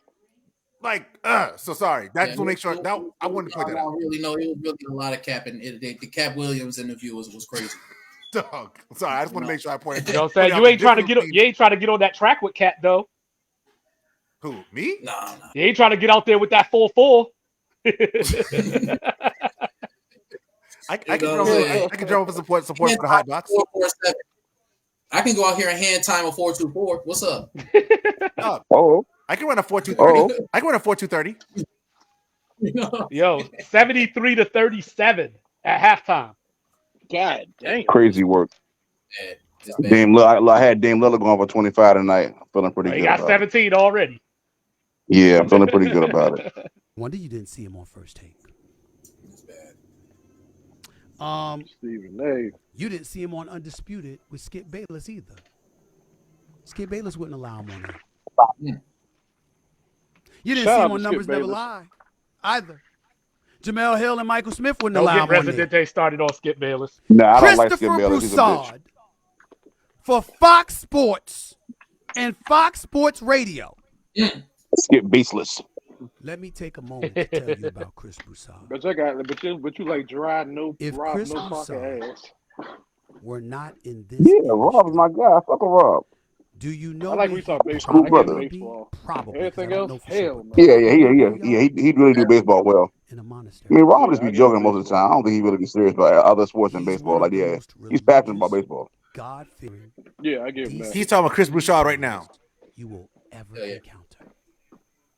Chris Broussard. It doesn't get any better than Christopher Broussard. He can't stand Jason Whitlock. Look around. Don't y'all notice why black people scurry away whenever this roach of an individual is around? He called that man a roach, dog. Yeah, he called a man a roach, dog. We know what he is. Blaze TV. You may not know. Glenn Beck, Dave Rubin, the great one himself, Mark Levin. You name all the names. I bring up Blaze TV, which is where Whitlock works, because I want Blaze. Glenn Beck is a straight racist too. Yeah, Stephen A. is very comfortable with racists. You can all day long. He love them niggas. All right. Judging accordingly. Good old boy. He want to be one of the good old boys. That's what it is. We have one another on speed dial. We talk all the time. Gotta play the game, fellas, when you making that type of money, man. The Andrew Wilkes. Not that. I thoroughly disagree. I'll be broke first. I told y'all I ain't no retirement plan for no coons, bro. You go out there shucking and drive, they're gonna kick you right in your ass. People are everywhere. Be careful that you don't get your stuff stained and stenched by Whitlock. He can do that to people. He is the worst. He is the worst. He is the worst. Clearly, if we had a soundboard, that would need to be in the soundboard. Yeah, agreed. Yeah. He is the worst. Update on the soundboard, man. We gotta get that going, fellas. He will denigrate. It's the worst. I have one I downloaded to serve his own good. We'll talk about it backstage. The real reason, and casting no aspersions on what Blaze TV presents and what it has. No aspersions. The real reason, none, is because he can't get a job anywhere else. He hasn't burnt bridges; he's napalmed them. Wow. Call Eric Shanks and Charlie Dixon at Fox. Call Jimmy Pitaro, Burke Magnus, Dave Roberts, Norby Williamson at ESPN. Call them. Call them. Call John Skipper and Metalog. Call John Skipper. All right, hold on. I'm gonna go. I'm giving you names. I'm giving you names. That's just. I already gave you on-air talent names. I gave you reporters and on-air talent. Ladies and gentlemen, this same Jason Whitlock that wants to talk smack about me is the same Jason Whitlock that wanted to hire me. It's the same Jason Whitlock that stood outside doors trying to get me and coax me into even having a conversation with them because they knew I was so disgusted with him, presumably after he hit a strip club, because we all know ain't nobody trying to go out with him. Okay? The same Jason Whitlock, that guy, is the same guy that sent both Dan Lebertard and Isaiah Thomas. Isaiah Thomas, the two-time champion, the Hall of Famer, one of the greatest point guards in NBA history, now working on NBA TV. That guy, that same Jason Whitlock, sent those folks to talk to me. Please, is there something that can be worked out? Can you forgive him? Can you talk to him? My words and my promise to them was that I want nothing to do with him.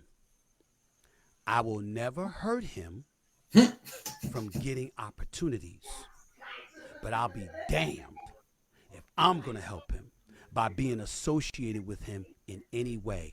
Do you know why I said that, ladies and gentlemen? As black people.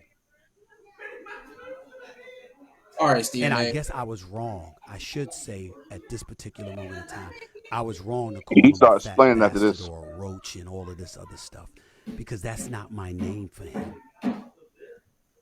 My name for Jason Whitlock is religiously Cain.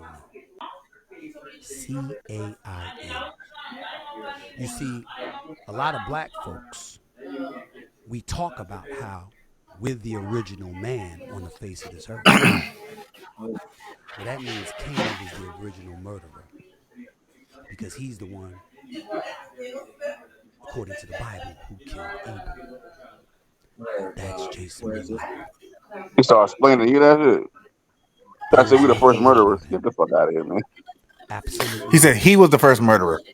And I challenge He tried to anybody equate that to saying black that people are knows first murderers. anything about him to refute I know his pastor ain't tell him that. what I'm saying. Nah, that's not I in the have the words, man. facts. What are you talking about? Hold on, hey Stephen A. All right, you had me. Hey, look, all right, for sure.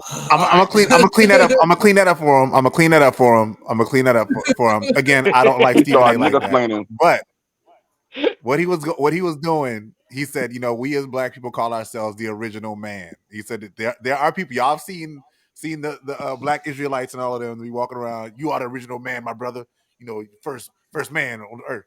And so they're saying, if black people are the original man, then the original murderer was also a black man, which was Cain. That's what he was saying. Just to clear that part up. No, we got. I got that. It was just. Yeah, we got that. It was just odd. It was just odd. I That's call all. bullshit. It was a weird As, Hey, as, look, hey, you as hear Rob the Parker rest would of it? say, it was Meshuggah. You know what I'm saying? Oh yeah, that's it. Yeah, if you listen to the rest of that shit, he basically was just nigga explaining. Yeah, bring the rain to Stephen A. Because I know his pastor didn't tell him that. Apologizing and shit. You don't want to hear that apology, bro. His pastor. You got to clean that shit up. Nah, we good. His Stay where you want to stand at. This pastor didn't tell him. You know what it is? My man was probably so frustrated that how sometimes you in your mind you thinking something but it come out wrong, and he probably was at that point he was just talking, That's what it was. and then it was just like he thought he was ready to drop that bomb, and it was like, all right, Nah. we he had probably you was had us shaking in when the he was first doing inning. that shit, y'all. He probably was shaking on the inside. He was so damn mad he was shaking. Like he probably was, if he was just running to that fat bastard, he probably shot shot. You know what I'm saying? I wonder how those good folk down at Thomas A. Edison feel about this speech. You know what I'm saying, Exactly. boy? In the Fashion Institute of Technology, Chelsea Clinton Catering University. Yo, wait, no, I gotta look that up. that's the one thing I gotta Institute. say though, man. Like I ain't the biggest Stephen A. fan either, but if he ain't entertaining, I don't know what is. Lord, I watched that. Stephen A. He alright. The only part that blows me when he really he just brings his resume up a lot. It's like he always feel like he has to prove himself. Yeah. The reason why he's at the big table. And that irritates me. It's like, bro, nobody care about your New York Times bestseller. Nobody cares about First Take being a number one show. Because I'm like, okay, First Take number one show, but what are you putting these ratings up against? Right. Like, there's not a really lot of daytime sports shows outside of Undisputed. Mm-hmm. And what else is that? I mean, that comes on at 9:30. First day comes on at 10 Yo, o'clock. Outside of that, nothing else comes on. And then the Zero. way I look at it, And like first yo, take, first take comes on ESPN. ESPN is one of those channels that most jobs, will set a channel and it's at right. ESPN. I exactly, worked at a bro. job where the channel never moved. It It's stayed in on every ESPN all package. day, every day. And you with Right, Disney. exactly. Come on, man, it's a cheat code. Exactly. So Yeah. it's like for starters, that's already you already got like a jump up a scale as opposed to somebody on FS1 or somebody on goddamn ESPN2. Not even Now, ESPN2. You got all the yeah. TV deals. You got basketball. You got everything. You got football. You got college basketball. You got every type of sports that's gonna be watched 24/7. Literally. My issue with Stephen A. isn't about that. My issue with Stephen A. is the entire Skip Bayless era. It's how he was used during the Oh, Skip Bayless era as his guard dog. Anytime somebody came Of on and course. smokes a Skip Bayless, Stephen A. stepped in like he was his guard dog, and I hated that. And before that, I love Stephen A. I used to watch all Stephen A. stuff. I used to watch his late night show. I remember he used to have like Allen Iverson on like every other night. Uh-huh. Like I used to be a big Stephen A. fan, but that made me lose so much respect for him. Also, we mentioned earlier, the fact that like Stephen A. is very, very, very comfortable with right wing media. He mentions people like Sean Hannity is close friends of his. Uh-huh. Lynn Beck is close friends of his. Tucker That's something I can't Carlson. stand. Yep. Tucker Carlson, I can't stand by anybody who's that's their squad. You know what I mean? Jerry Jones is my friend. And then Come on, man. speaking of Skip Bayless, Shut the hell up. saying free the 2 live stews too. Oh yeah, Mm. facts. but I can like you and you have friends that I don't I don't reside with or whatever. That don't mean that me and you still can't be cool. Yeah, no. You know what I'm saying? Like, Well, there's I don't people know now about that. friends like that though. But I'm Yeah, saying like, like Dog, but I'm Rush saying Limbaugh is pulling up to the cookout. Count me Yeah. out. if you my boy, nah, like if you my boy, Nah, you just yeah. got a friend you over gonna there duff that him I out. don't fuck with, but what I'm saying, I say you and him went back to the sandbox, Yeah. or what I'm saying, but No, everybody gang ain't is everybody gang. cup of tea. But I No, like yeah, Yeah, me and your boy can have prior beef, but your boy can't be like, yo, Trayvon deserved that. Like, you know what I'm saying? Yeah, Like yeah, no, I see you. yeah. I see you on that. And No, you I He see way was you. too fighting comfortable. back. That's why he got Tell me shot. right now, George and this not even, Herbie. you know what I'm saying, but just hypothetically, you telling me if Lethal was a Jason Whitlock character, you would be all right, just, you know what I'm saying, like every time you on the Well, hot box, first, it's see, like, yeah, well, a nigga like me, I'd be like, well, shit, I don't talk to him every day, so it really don't Jonathan bother me. Taylor should just shut up and dribble. You know what I'm Good. saying? Like, why does he want to get But paid? You a better man. If he this would let is the like, owner keep more of his money, the team will do better.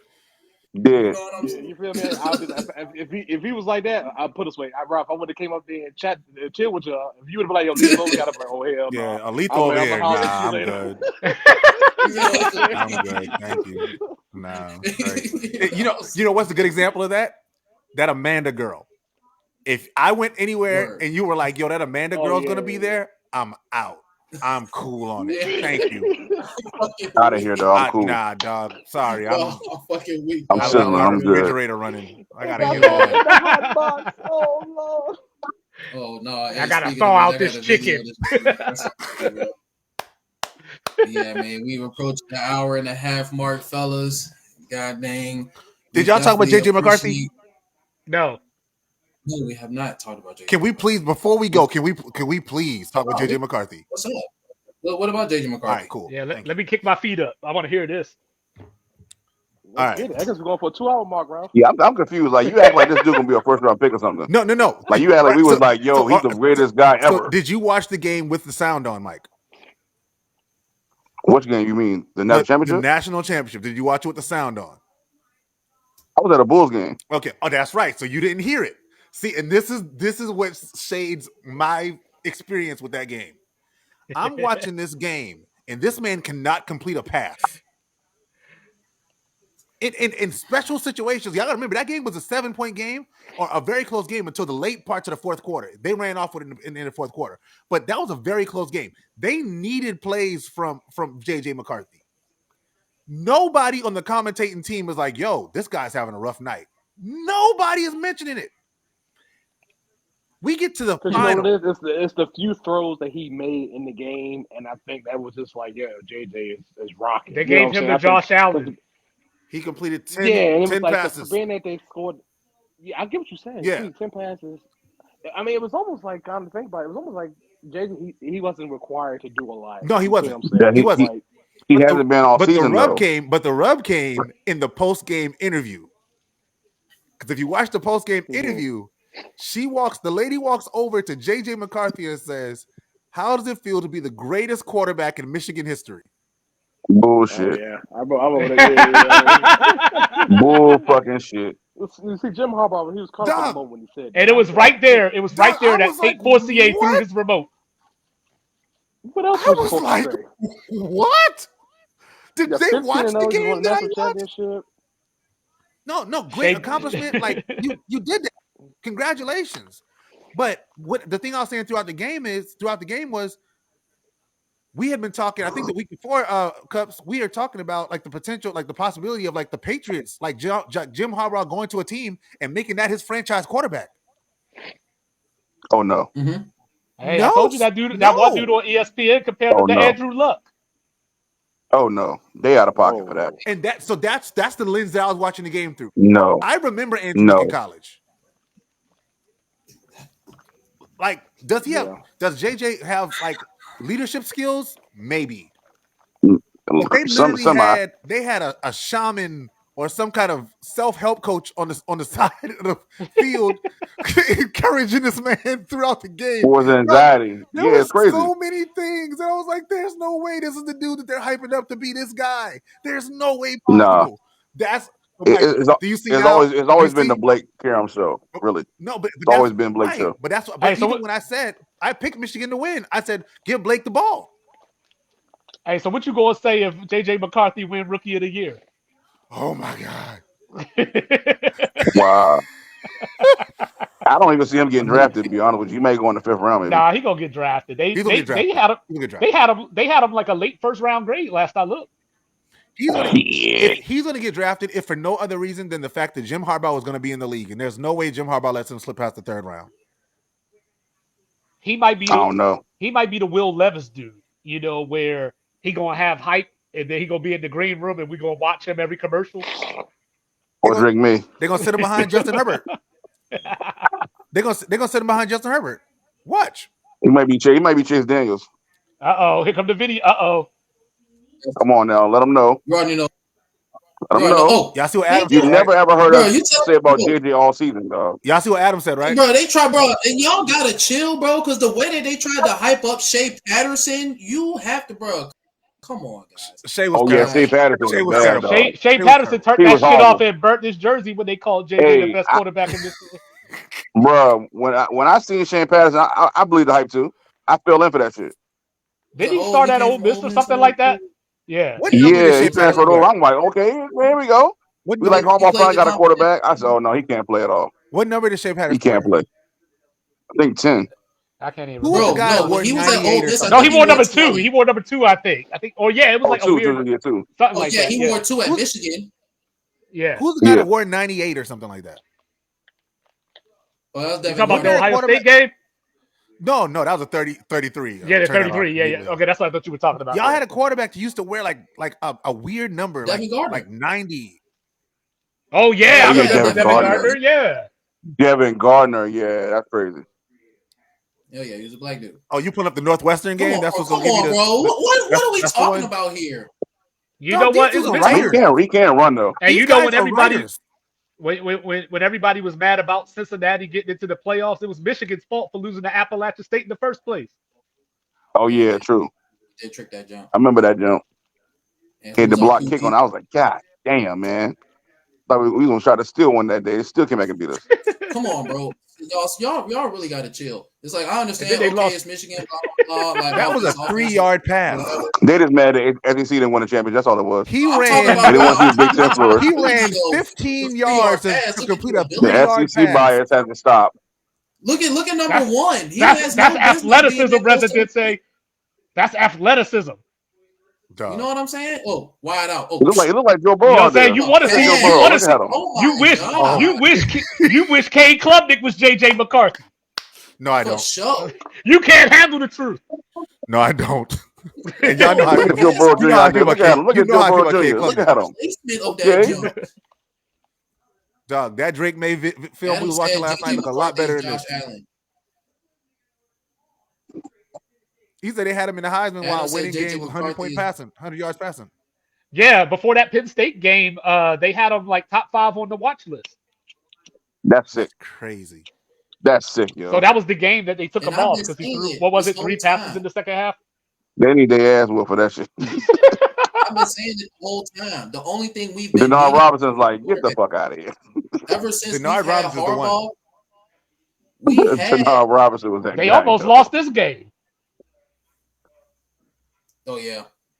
Against Maryland. Ever since we've Yeah. had Harbaugh, My Terps came back. had pieces. We've just The needed home the team, quarterback. baby.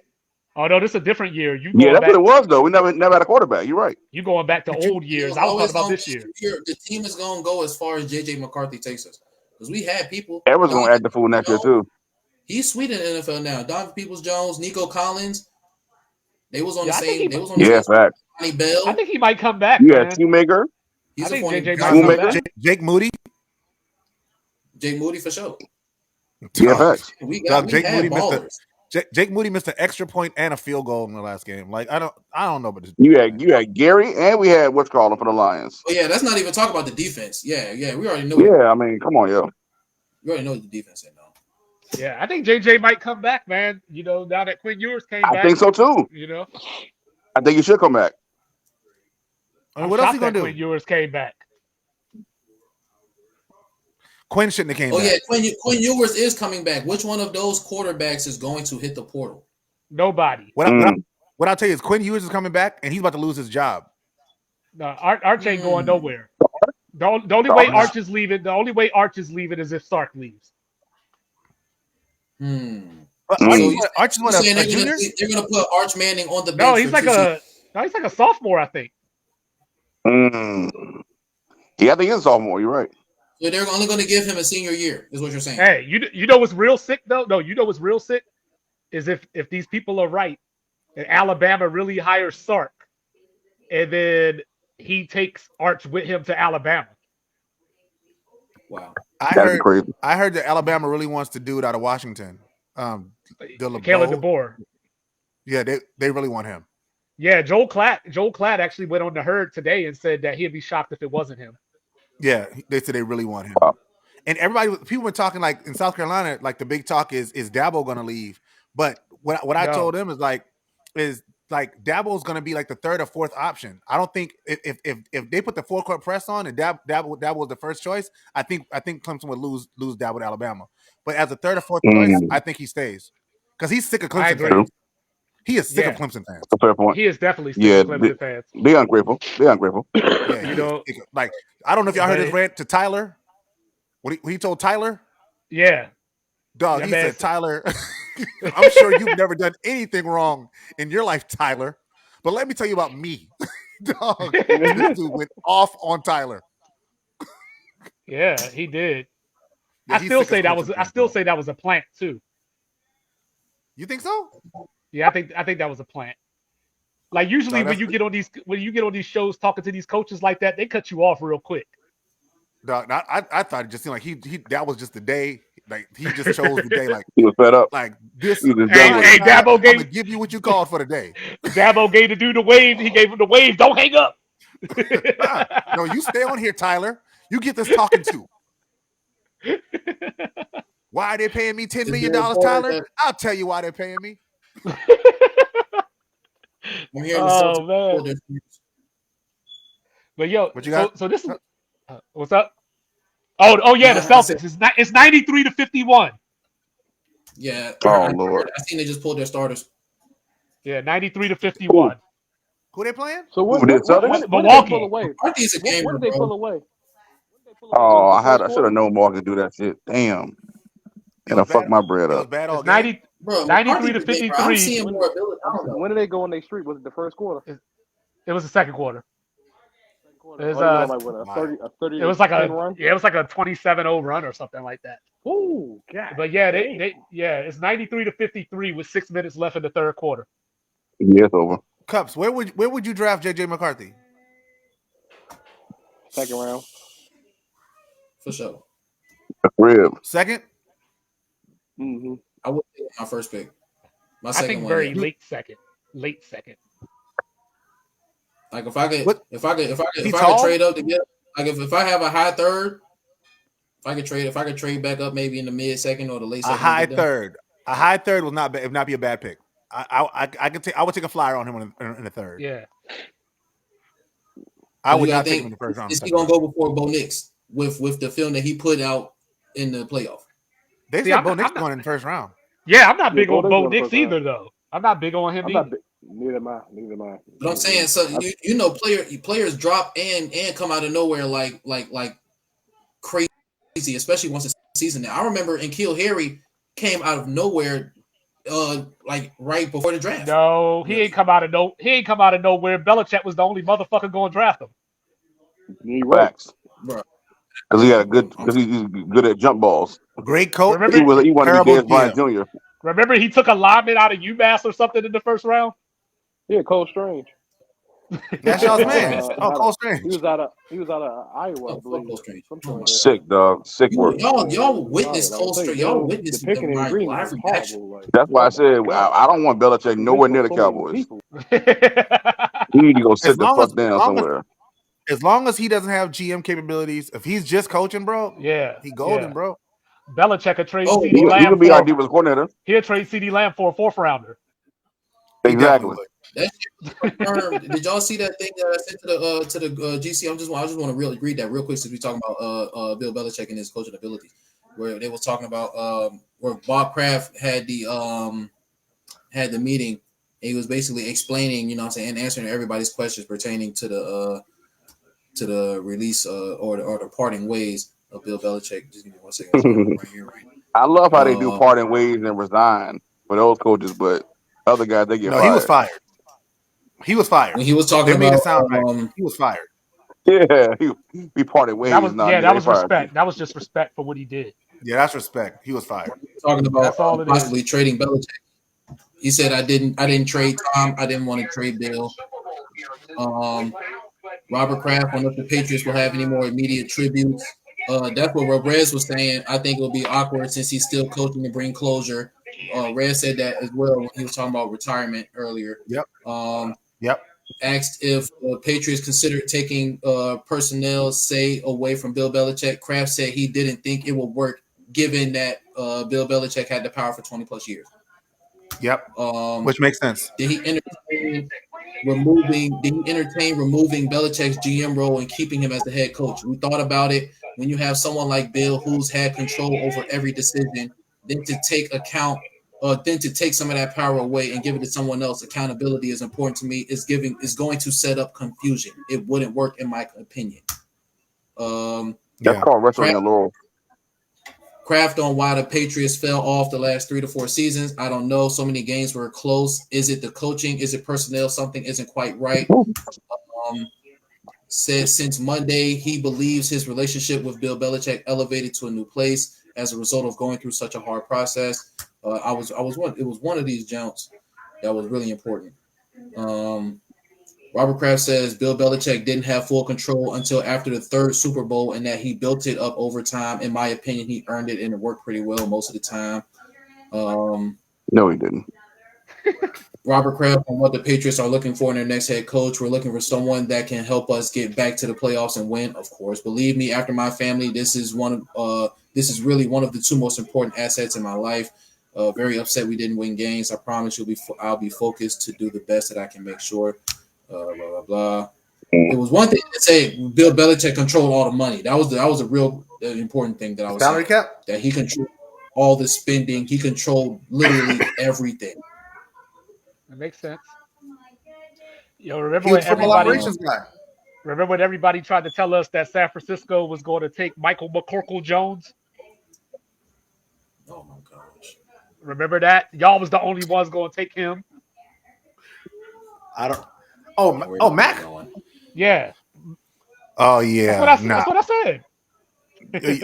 You said his full name. I was like, Michael McCorkle Jones. I was like, who the fuck is Who is this McCorkle? person? I didn't know there was Michael. Yeah. McCorkle. Nah, that's wild.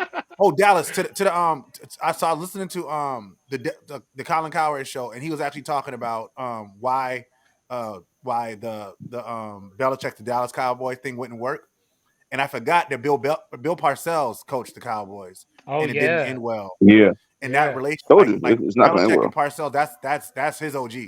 yeah, And if it didn't yeah, go well Yeah, with his like OG, Jerry's not having that shit yeah. at all. I mean, that's one time to really see if that'll work, and Jerry was like, he's not having that shit. yeah. I think McCarthy is the best fit because McCarthy has a little more cachet, so he will listen to him more.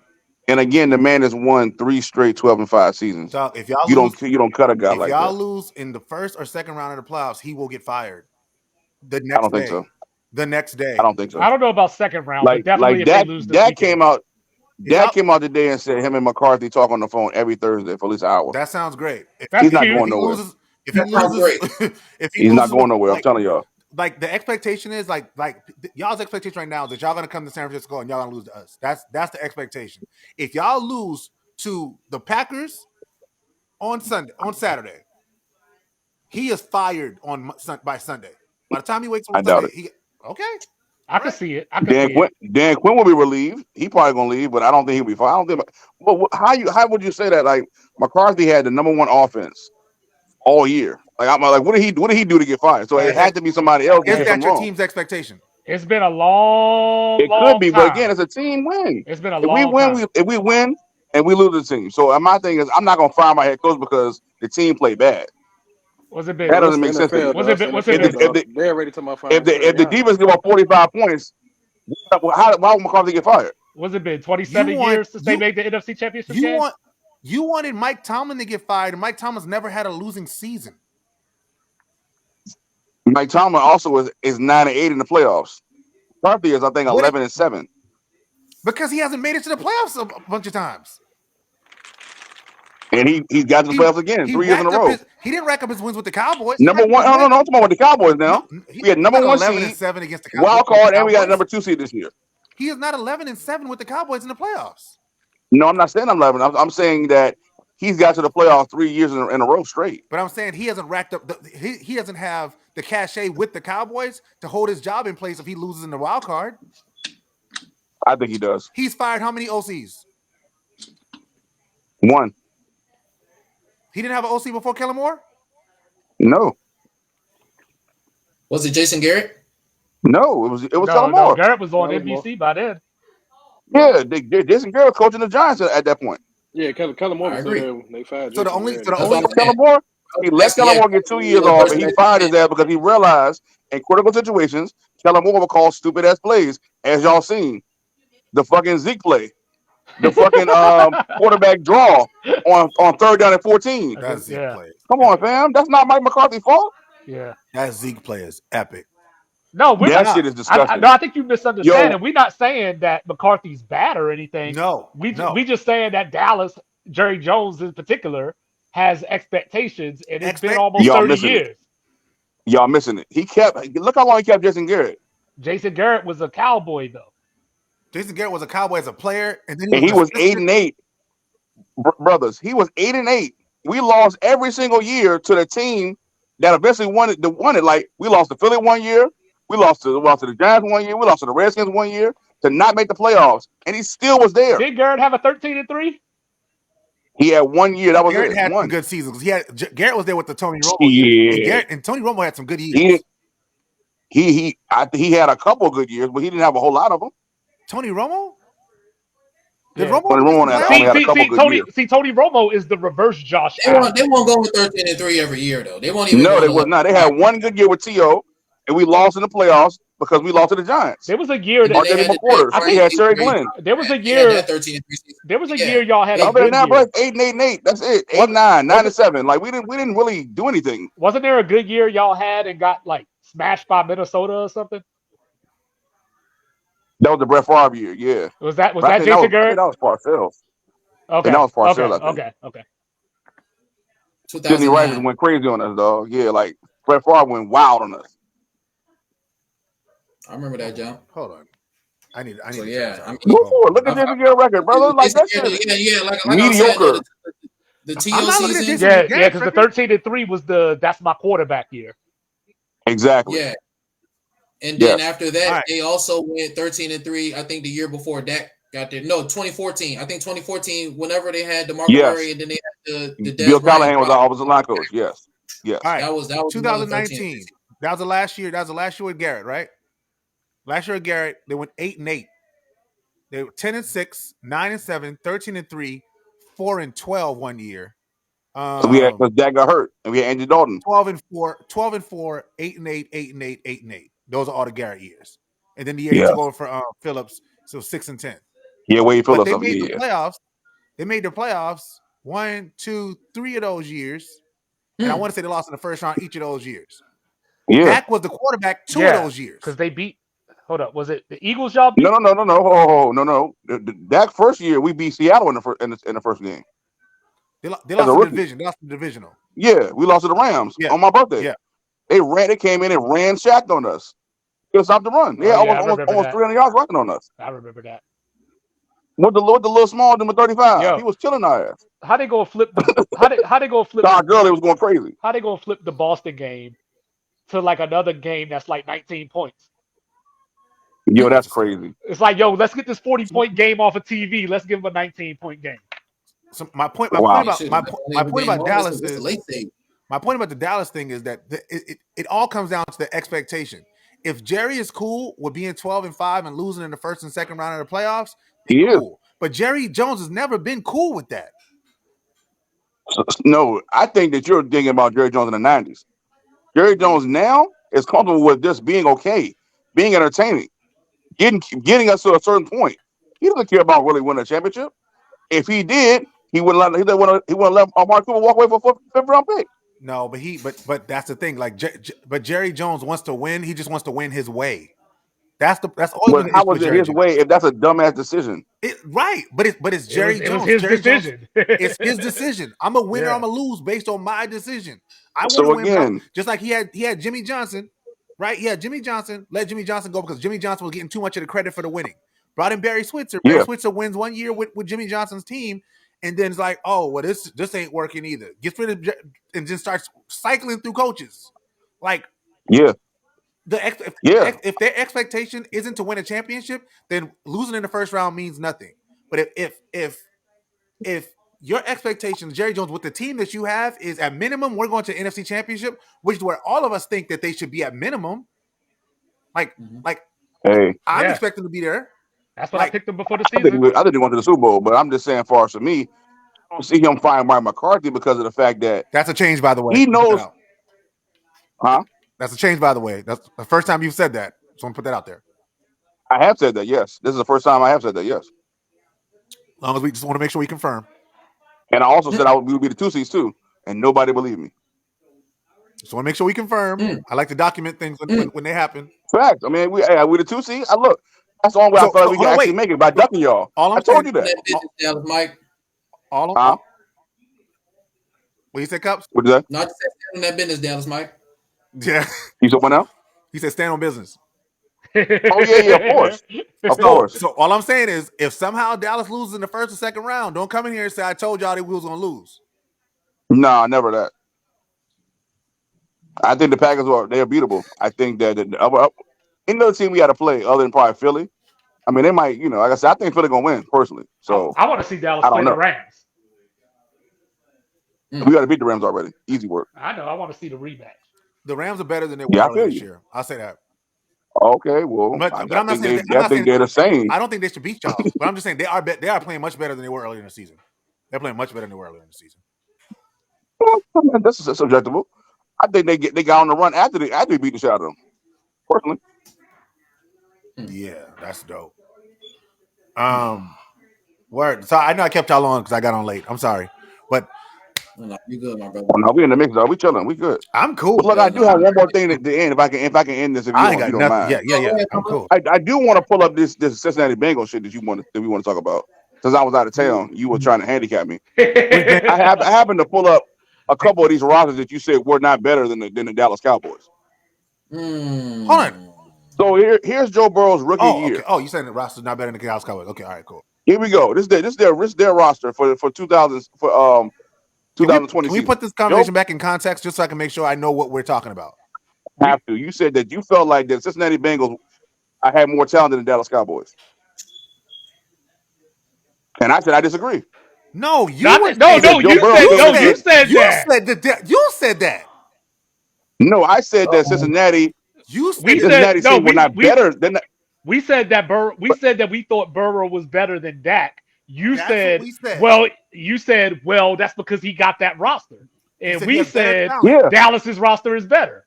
That's what we No, I said. said Oh, no. Y'all backpaving. That makes no sense. Why would I say our that's roster is what better you. Uh-oh. than the No, Cincinnati? no, No, no. that's That's what we I'm said. saying, That's what we no. said. yeah. You were Who's making the gonna pull up the argument. citation? Is it gonna You be were making the Styrofoam? I guess argument. Styrofoam's gonna do it. You were making Yeah, the argument that Dak had to drag the Dallas Cowboys because they had lesser talent.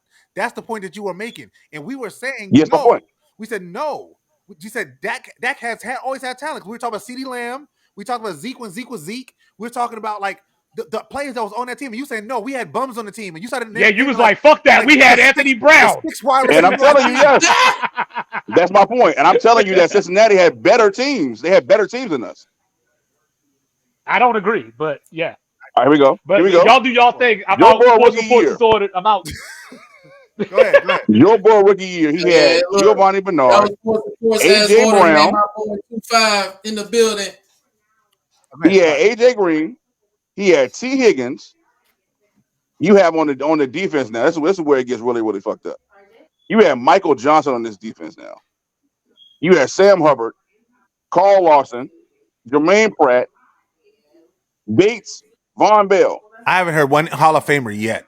I know you think you're smoking this argument. So I'm gonna give you the Dallas Cowboy 2020 team, and I want you to give me a Hall of Fame on this team, All right, please. all right. The Dallas Cowboy 2020 team was Andy Dalton, Zeke Elliott, Amari Cooper, Andy Dalton. Michael. Hold Yes, on, it's Yeah, but 2020. he's the backup. Yeah, I remember that. He's the backup. you naming the backup quarterback in your Wasn't he argument the about one who that had the better team? wasn't he the majority player? We're talking about Dak versus Cincinnati. We're talking about Dak versus Joe Burrow. That's what we were talking about. Well, what does the backup quarterback have to do with this conversation? He doing it year by year though. But I'm only doing the. I was only remember I put it through the lens of since Joe Burrow's been in the league. The teams that Joe Burrow had to play with versus the team that Dak had to play with. That's what I was talking about. We still got you, Dallas Mike. We lost Mike. Mike, you there, buddy? I think you lost him. Because he was making bogus I'm here. points. Oh, there you go. Oh, you back. What a say, I'm my here. guy. Go What you ahead. mean? I ain't went nowhere. No, We because got you Joe just Burrow, all right. Go Joe. Joe Burrow. All right. Mixon now. Yeah. You got Jamar Chase, T Higgins, Sample, TJ Uzama. Then you have Sam Hubbard, DJ Reader, Trey Hendricks, Logan Wilson, Jermaine Pratt, Awuzie, Jesse Bates, Mike Hinton. Let's pull up the Cowboys. Let's pull up the Cowboys roster. What lineman does the Cincinnati Bengals have that's better than Hendrickson? That's better. I'm sorry, better than Lawrence, Dexter Lawrence. Better than who? What lineman do the Cincinnati Bengals have better than Lawrence? Better than defensive hold lineman. on, DeMarcus Lawrence? Yeah, DeMarcus Lawrence. DeMarcus Lawrence, you saying? What Bengals lineman is better than DeMarcus Lawrence? Sam Hubbard is better than him. Y'all believe that? Okay. Maybe Hendrickson. Maybe Hendrickson. Okay. Yeah. Maybe Hendrickson. Maybe. What Yeah. what linebacker do the Cincinnati Bengals have better than Micah Parsons? I'll wait.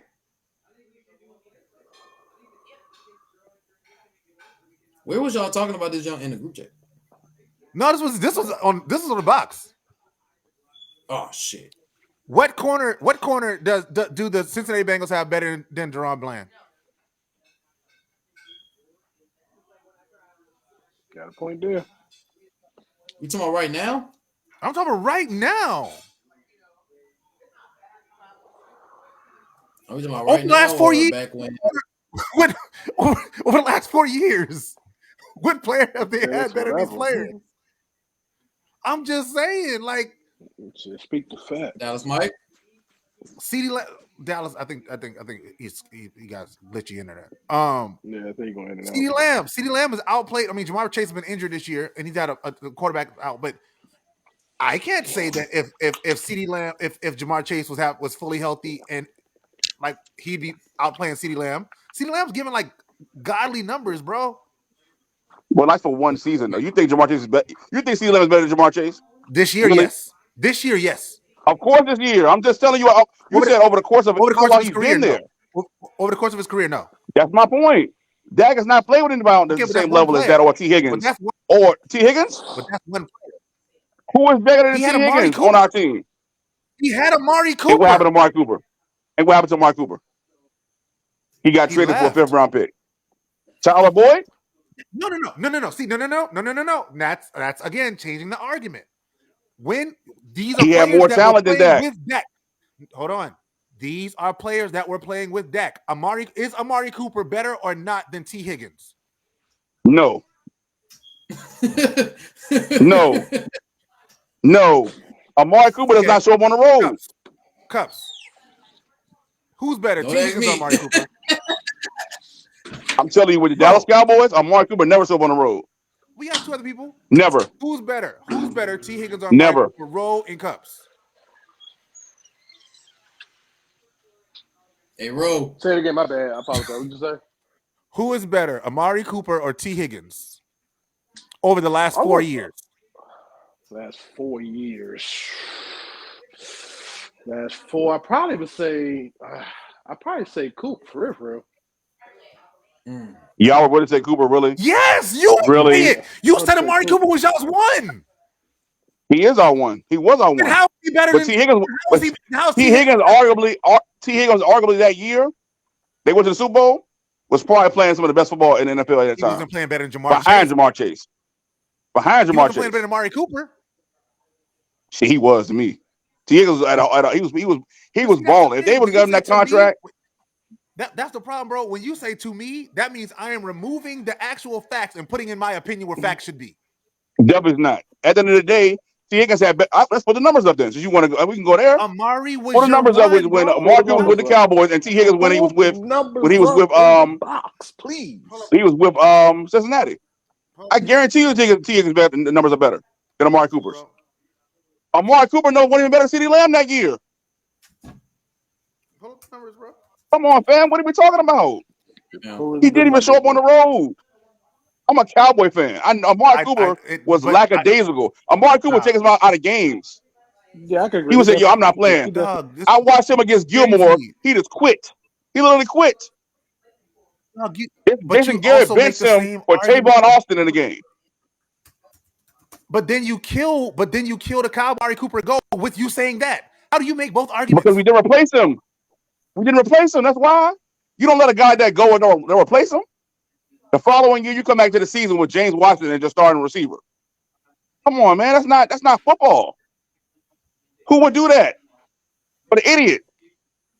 Doug, you're leading in 2020. Your leading receiver was Amari Cooper with 1,114 yards. In 2019, your leading receiver was Amari Cooper with 1,189 yards. In 2018, your leading receiver was Amari Cooper with 725 yards. That was 2018.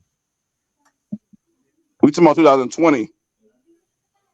What are you or 21 with T. Higgins was on the field.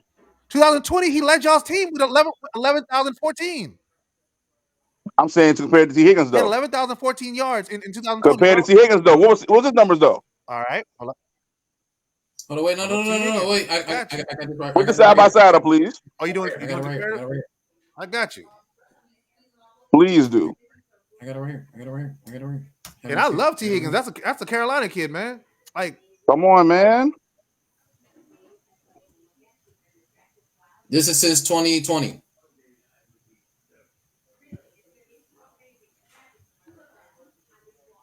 I can't even see it.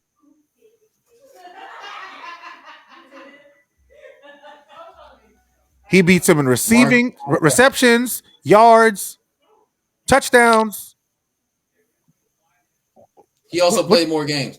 Pick one. I'm saying I'm talking about the same exact year, 2022, when Cincinnati went to the Super Bowl. that year, I'm not talking about the a last 4 totality. years. But T. Higgins wasn't even in the league for that time frame. T. Higgins haven't even made a Pro Bowl, bro. He got snubbed. He should have been in the Pro Bowl. He wouldn't have been in it anyway because they went to the Super Bowl. Amari Cooper. I mean, honestly, Amari Cooper doesn't even have him by 1,000 yards since 2020. Come on, man. It's not even. You can't even be serious here. Amari Cooper is an underachiever. He's having a really good season with Cleveland. But what about last year? He didn't do shit with them niggas. He was getting a check, basically. Dog, Amari Cooper Inconsistent. played 63 games. T. Higgins played 58 games. Amari Thank you. Cooper caught 310 balls, and T. Higgins caught 257. Amari Cooper had 4,300 yards, and T. Higgins had 3,600 yards. Come on, man. He on his heels already. He's what do Amari you mean Cooper had he's not on his heels? They played the same. He They definitely played the is. same amount of years. He's not catching up to him. What are you talking about? What you mean? They're not. He's Amari beating him Cooper in has every played longer statistical than him. category. So when T. Higgins played, we're not talking about he was the a years rookie, he's been, bro. How could you say that? He was a rookie going against the because star number one receiver. because we're comparing him since he was a rookie. No, I'm not. I said compared to the year he went to the Super Bowl. No, I said over the last 4 years. I've been very consistent in my speech. Have I not? over the last 4 years. Over the last 4 years. That's what I said. He looked up the last 4 years. Okay, so at the end of the day, you would take Amari Cooper over T. Higgins, as you're saying, over the last 4 years. In 2020, I definitely was taking Amari Cooper over T. Higgins, and you took Amari Cooper over T. Higgins. In 2020, yeah, I would have, but not the years after the fact. So I'm just that saying I goes- felt so like that- Joe Burrow so that goes has back- played with more explosive players No. than Dak Prescott has. But that, no. I just named 3 guys that are way better than every receiver on our team but CeeDee Lamb. No, you didn't, because we just talked about T. Higgins and Amari Cooper, and Amari Cooper was better than T. Higgins. Well, Amari Cooper left. T. Higgins was still on the Cincinnati Bengals, right? Yeah. So even look up T. Higgins' numbers right now, they're better than everybody on our team. But what you call him? He played half the year. But we're talking about over the last 4 years, bro. That's the argument that he was making. That was the I understand that We were argument. talking about Joe Burrow versus Dak Prescott. That's what He we're talking played, about. and I feel like Joe Burrow has played with more talent across the board, I think Joe Burrow, defense and offense. I think Joe Burrow's skill players may have been better. That line was not better at all. I don't think on any planet you can. But our line isn't that good. Our line is decent. It's much better than the Cincinnati decent. Bengals. It is. Okay, defense. Go to defense. Is the Cincinnati Bengals defense anywhere near the Dallas Cowboys defense? Not right now, no. Has it been over the last 4 years? Those I feel like the 2020 season, I'm sorry, 2021 and 2022, yes, for sure. That's all I'm saying. For sure. No, bro. You gotta think Dax had better that teams, defense bro. that year stopped. That defense that year didn't give up over 20 points in the playoffs, bro. I looked it up. They gave up 23 to Cincinnati. I mean, and not Cincinnati, Kansas City, and lost. They played the Ravens and gave up 17 points. Come on, man. What are you talking about? Dog. That defense was amazing. Every time the Dallas Cowboys defense go in the playoffs, what do? They get fucked up. I don't know, man. I'm just saying, name a time the Cowboys stopped somebody in the playoffs. If you look at every game we play in the playoffs, the other team scores a bunch of points. Well, that's the thing, though. Because I mean, the point of the game is to score more points than the other team. If you don't score more points than the other team, then the other team moves on to the next round, and your team does not move on. But how many times have your 49ers stopped teams in the playoffs from scoring points? I mean, we've had to. I mean, that allows the offense to do what? But see, that's the thing. Yeah. Our defenses are really good. Like, but I'll never get on here and be like, our defenses were terrible. Like, our defenses were really good. And our defense has not been really good though. It's been really opportunistic. People get excited about the pick sixes and all that stuff and the turnovers. That's not football when you're playing against a good team. Because most teams that don't turn the ball up in playoffs. Deron Bland was an all-pro. He is all-pro. But again, we've seen Deron Bland against Metcalf. Micah Parsons really is all good pro. receiver. Who? Micah Parsons is all-pro. Yes, we all agree Micah Parsons had a down year this year, right? Yeah, he still made the all-pro team. He didn't make the all-pro team? I could have sworn he did. He did not know. So you only had one Cowboy? You only had one Cowboy on the all-pro team? That's it. With CeeDee Lamb, that's it. And I think Aubrey, the kicker. Oh, yeah, kicker make it? Oh, word. All right. Yeah, man. According I just to look forward to seeing The Joe Burrow next argument that we year. were having was Joe Burrow versus Dak. I think Dak's better. I think Dak's had a much better year, and that's what I like to separate those conversations, right? So I think Dak has definitely had a better year than Joe Burrow. Joe Burrow was hurt most of the year. But if I'm talking the top quarterbacks in the league, all things considered, I'm taking Joe Burrow over Dak Prescott. I'm not. I'm taking Dak all day That's all I'm long. saying. I feel you, and That's that's all I'm saying. subjective. I respect that. Yeah. I'm just saying Yeah. as far as the body of work, I think even Dak's decent seasons, he's had a better season than Joe Burrow. If you look at Dak's numbers, he really never had a down season at all, really. Even when he Joe threw Burrow 50, almost won an MVP. that's subjective. That's a team. Again, I just told you in the playoffs that they literally. You remember that same team? They lost four I'm games in a saying he row. almost won an MVP, like a league MVP. Like Joe Burrow almost won a league MVP. Yeah, bro. and Dak is in the running right now. And if it wasn't for Lamar Jackson, he'll win it. Actually, if it wasn't for Dak, he would have won it. I mean, what game did Dak lose this season? What game? I want you to point to that. Point to a game that Dak lost as a game. It's not that he didn't lose it, bro. It's that he didn't win it. But how can you win a game when a defense is not stopping the run? You know how this goes. You watch football. I know exactly how that goes. If a defense cannot stop the run, they're not going to win the game. Because the team is going to keep running the football. That means you're not going to be on the field. That means you're only going to get a couple times to score. We only had in that Buffalo game, we only had the ball 5 times. Right. But when you had the ball 5 times, did you score? We did not score. You know why? So who's that on? But that's on the offense. You know why we didn't score? Who's the leader of the offense? Mike McCarthy. So Dak has no role on the team. No, he does. He's the quarterback on the team. Then how? If you have a game plan where you don't throw the ball down the field, you know Buffalo sit back in the 2 deep zone. We didn't run the football not one time. But the title is most valuable player, right? Yes. So the most valuable player is going to get probably the bulk of the responsibility and the bulk of the blame when things go wrong, right? Facts. But for some reason, every time something goes wrong, you never find any fault in what Dak did. That's not true. I told you that the game we played against y'all, it was Dak's fault in the playoffs. 2 picks. But yes, I said that. I said I'm very consistent on that. But there's more ways to lose a game than just throwing picks. And I agree. If you can't be protected and you can't run the football, how do you expect to win a game? If they're not protecting you, you get sacked and you can't run the ball. How are you supposed to win a game? I've never seen that before. You let me know a quarterback is getting sacked and they can't run the ball is going to win. It's very even the great Tom Brady. I watched Tom Brady against the Denver Broncos get fucked up. You know why? It's very hard. Because they couldn't protect them and they couldn't run it. They couldn't run the football. Right, but if they lose, if they lose, that was crazy. Huh? Their Broncos defense in 2015 was crazy. Oh yeah, they were crazy. Crazy. But again, a broken down Peyton Manning, like. Dude didn't even have, he had a noodle arm. Yeah, that shit was a noodle. But you gotta think the Bills have won 5 in a row. So the teams we lost to were teams that actually are good teams. Miami. For sure. Like we can't answer the end about Miami. Again, our defense just gave it again. Dak drove us down for a touchdown, and our defense gave it up again. You can't just continue to just look at one guy and be like, oh shit, the defense ain't accountable. The defense is not they're not taking the game over in a while. But that only factors in when you're talking about the MVP race. The others, so I understand what you're saying, but when you're talking about the MVP, you're separating, like you're using like you're using fine, like you're making like what do you call splitting hairs? You're splitting hairs, right? So now you got to find the things that like the little things to separate them, right? I saw a meme in a 49ers group, right? And they were like, there's no way Lamar Jackson should win the MVP over Brock Purdy. They had Brock Purdy numbers up and how much better they were than Lamar Jackson. But the thing I had to tell those Niners fans were, we had the MVP right there.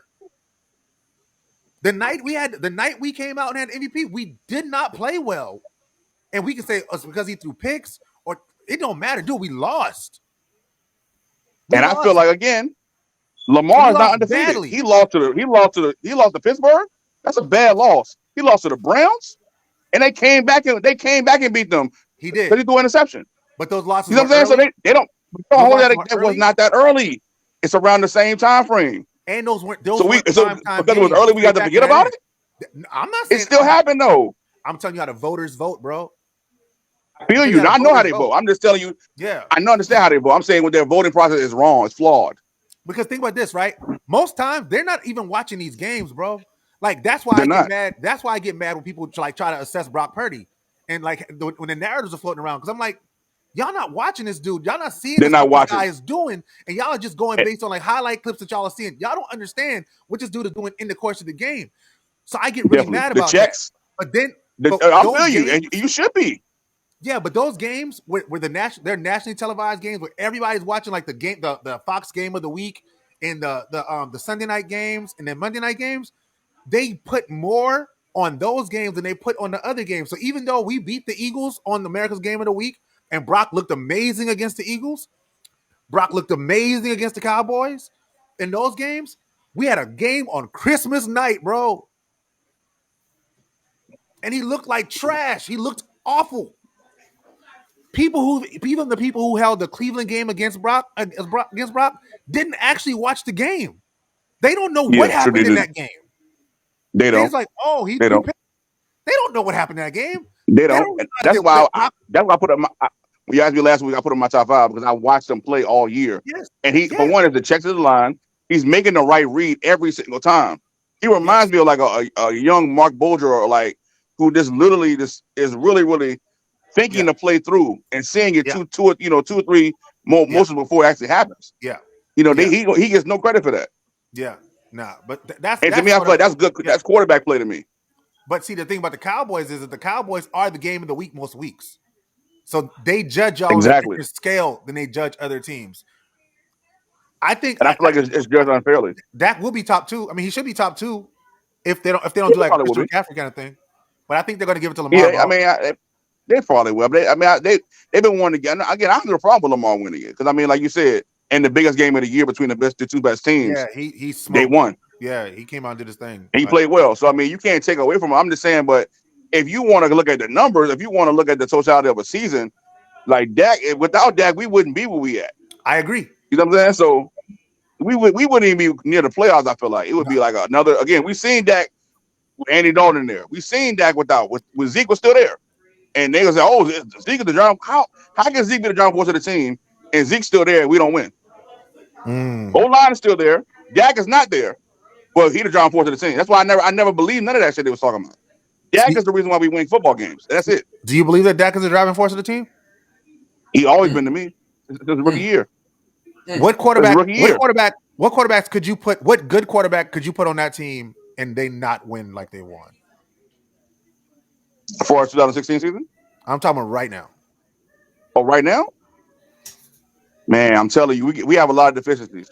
I For understand. one, So Patrick Mahomes, we know Patrick Mahomes. You put them on that Dallas oh, team. Mahomes, yeah, Of of course, course. I mean, that's a given. Mahomes I be think fine. he would do work. I think Lamar he would do Jackson, work with us. I think Lamar, yeah. I think Aaron Rodgers, he would. a healthy Joe Burrow. I think he would. Yeah, I think he would I think healthy Joe Burrow will do okay. because he would be protected. Yes. I'm trying to think. But that makes a lot of plays out the pocket that nobody Josh talks Allen. about. Josh Allen. No, no. I'm gonna tell you why, because I think Josh Allen does not see the field well, He doesn't. and he just tries shit for no reason. He doesn't go through his reads. I don't I don't think he think has a good they, rapport with his receivers at all. I think that I see him digressing really. What did you say, Cubs? I don't see him and CD getting along. Me either. But CD's a powder, bro. If you don't give him the football a couple times in the beginning of the game, he start pouting quick. Jalen Hurts. Oh yeah, for sure. Jalen Hurts will be good in that offense. I think so You think so? I don't know. because I of the don't tight know. ends, because of Do Ferguson. they? Jalen Hurts needs With the O dogs. line we got, Jalen Hurts needs dogs at every receiver position. I've seen that. I think that he doesn't. I think they have too many guys. Personally, Dog, they have Mm. dogs dog. How many I teams go agree. as deep at wide receiver as the Eagles do? Probably y'all and the Rams. No, we do not. We got He said, You- no, we do no, we not. do not. We got Debo. Hold on, what? We got Debo. We got Brandon. Dog. This You man got has Jennings? who? Jennings. Okay, I love Third and third and Juwan. Juwan. I Oh no! love I Hold on! love I third and know you're not about Juwan. to send your boy out. No, I love third and Juwan. Third down, Jennings. You Now about he to not send your trying boy to out? count his Hold board. on, wait. Listen to this lineup though. I'm listening. All right, they have AJ Brown, Julio Jones, Devontae Smith. Don't they got they don't have Aguilar? Who's the guy? Who's their fourth? They have another wide receiver too. Yeah, it's the dude from Atlanta. Start with an A or something like that. Like, Quez Watkins, Quez Watkins, and then yeah, they and they do got some have other dude too. yeah, their receiving core smokes our receiving core, bro. From 1 to 5, they smoke our. I don't know. You got what's call him? You got what's my man name? The rookie from Michigan. You got what's call him? JJ. Ronnie don't play. Ronnie don't play. Bell, yeah. Ronnie don't. I mean, play. I think we see him in one game. He played pretty well. He's all right. I'm not saying it better. We saw him in preseason. He hasn't, like, when he played in the regular season, he hasn't done really well. Like against, like I hope For real. I hope he was gonna ball out against the Rams and show that he needed some more field time. He didn't. Opportunity, yeah. He didn't. I didn't see that game, so I didn't know if he showed up or not. Literally, once we get the third, we had JJ, my guy, third and Juwan, and then we get to 4, which is Ray McLeod, bro. McLeod, yeah. I don't think Ray McLeod has 6 catches this year, bro. I'm dead. Damn. Like I'm telling you, like the Eagles receiving core is nuts, 1 to 5, bro. Like the Eagles receiving even core better than the Rams though. And the 1 to 5, yes. Oh 1 to 5, yes. no. 1 to 5, yes. Because once you get the pass, you got Puka, you got Cup, you got Tutu Atwell. Tutu Atwell is not better than this version of Julio Jones. Shit, I take Tutu over this man. Julio Jones is not it. Steelers got a deep receiver room. Oh yeah, they do. But it's not better. It's not better than they do. The Ravens have a deep if they had a quarterback. Room. Yeah, the Ravens do too. I like the Ravens. I always you like them all year. Room. Yeah. I think Aguilar too. He's came on in the past couple of games. Like he's gonna be a factor in the playoffs too. I think the Ravens have a receiver room. Can the Ravens? Who can the Ravens lose to in the playoffs? I don't know, man. It had to be. They had to like lay an egg, a total stinker. I see people picking the Bills to beat the Ravens. I mean, I can see it though. I'm gonna tell you why. Because the Bills play good. You got to think the Bills tackle well. Michael Poyer and Johnson. They are the two guys that make that defense, and you have Micah Hyde. Like to me, they play a lot of like Seattle used to play with the cover 3, and they tackle really well. Mm-hmm. And they don't give up no big plays. So I can see them, it being a dogfight. I think they figured out a formula that's really, really working in this league right now. If Houston has to face Baltimore, I can see that being a problem for them. Yeah, Houston got good defense too. Dog. Houston is a wild card, bro. Yeah, yo, y'all ain't lying, yo. Houston is a wild card, bro. Especially if they get their first win. Is my man coming back? Is Tank coming back? Nah, he's done for the year. But Nico's still playing ball. He is. Yeah. And I think they might get Noah Brown back too. Oof. Noah Brown. Yeah, bro. Y'all let him go. Yeah, I'm happy we did. He was horrible. The Steelers play the Bills, right? I think so. Yes. In Buffalo? Yeah. I almost want to pick that game. I almost want to pick the Steelers to win. Oh, you should pick them to win. I like it. The only reason I don't want to pick it is my brother's a Bills fan. Oh yeah, and we're gonna be at a like Super Bowl Sunday. We literally are doing a couples retreat. Oh, that's tight. And our first night in the cabin is on Super Bowl Sunday. Oh, that's fine. So if the Bills and the Niners make the Super Bowl, me and my brother will be going head to head, which would be like super dope. That'd be epic. Like that'd be super fire. That'd be epic for sure. For sure. But I also think that the Bills, I don't trust them. Me either. I don't either. I feel like they get away from the running game too quickly. I don't trust them to put together 3 straight in the playoffs. Me neither. I don't either. I feel like they're gonna have one of them games where they're like, "Oh, we're gonna let Josh Allen handle it," and it'll go to turnovers. You're gonna see that shit. Right. It's gonna be one of those games that it goes like left. Especially because they're the 2 seeds, so all of the games will be in Buffalo, and Buffalo's will be freezing cold. Yeah, for real. If they run the football, I just don't know if they're gonna run the ball. That's the key. For sure. Pittsburgh will not be wanting to throw the ball around. No, I don't think so either. I look for Warren and Najee to get heavy work. They got a strong defense. TJ Watt That's out built. though. I don't think they're gonna do fit. TJ They'll do Watt's well hurt. with. Yeah, I don't think he's gonna do That's it. the part. That's the part that hurts. Yeah, That's the part that really hurts it. yeah. Big All fact. right. Cool. All right, fellas. This is dope, man. Thank y'all for staying on with me, man. I know Well, it's no, no you Thursday night already know football, so like, Oh, Residente. Yeah, you know the riders gonna. We know how we do. yeah, man. Good pod. Good pod. Oh yeah, Facts. for sure, guys. God dang, the smoke Big is facts. clear, baby. I'm Styrofoam Ralph. This has been the Hot Box. You already know I have my homies, the main man in this Joan L. Residente, San Jose, represent in the building. And you know I have my dog, Dallas Mike, DJ Mike P, in the building. Man, Word. we had a hell of a night tonight, man. Catch us again Friday night. Y'all already know we might do a wake and bake. I might do a wake and bake, depending on how the fellas feeling. I might do one, and you know what I'm saying. We'll see how the morning go. But definitely tomorrow night we will be at here 7:00, same time, same place in the hot box. Love y'all so much, man. Thank y'all for tapping in with us, man. Catch us tomorrow. Bye.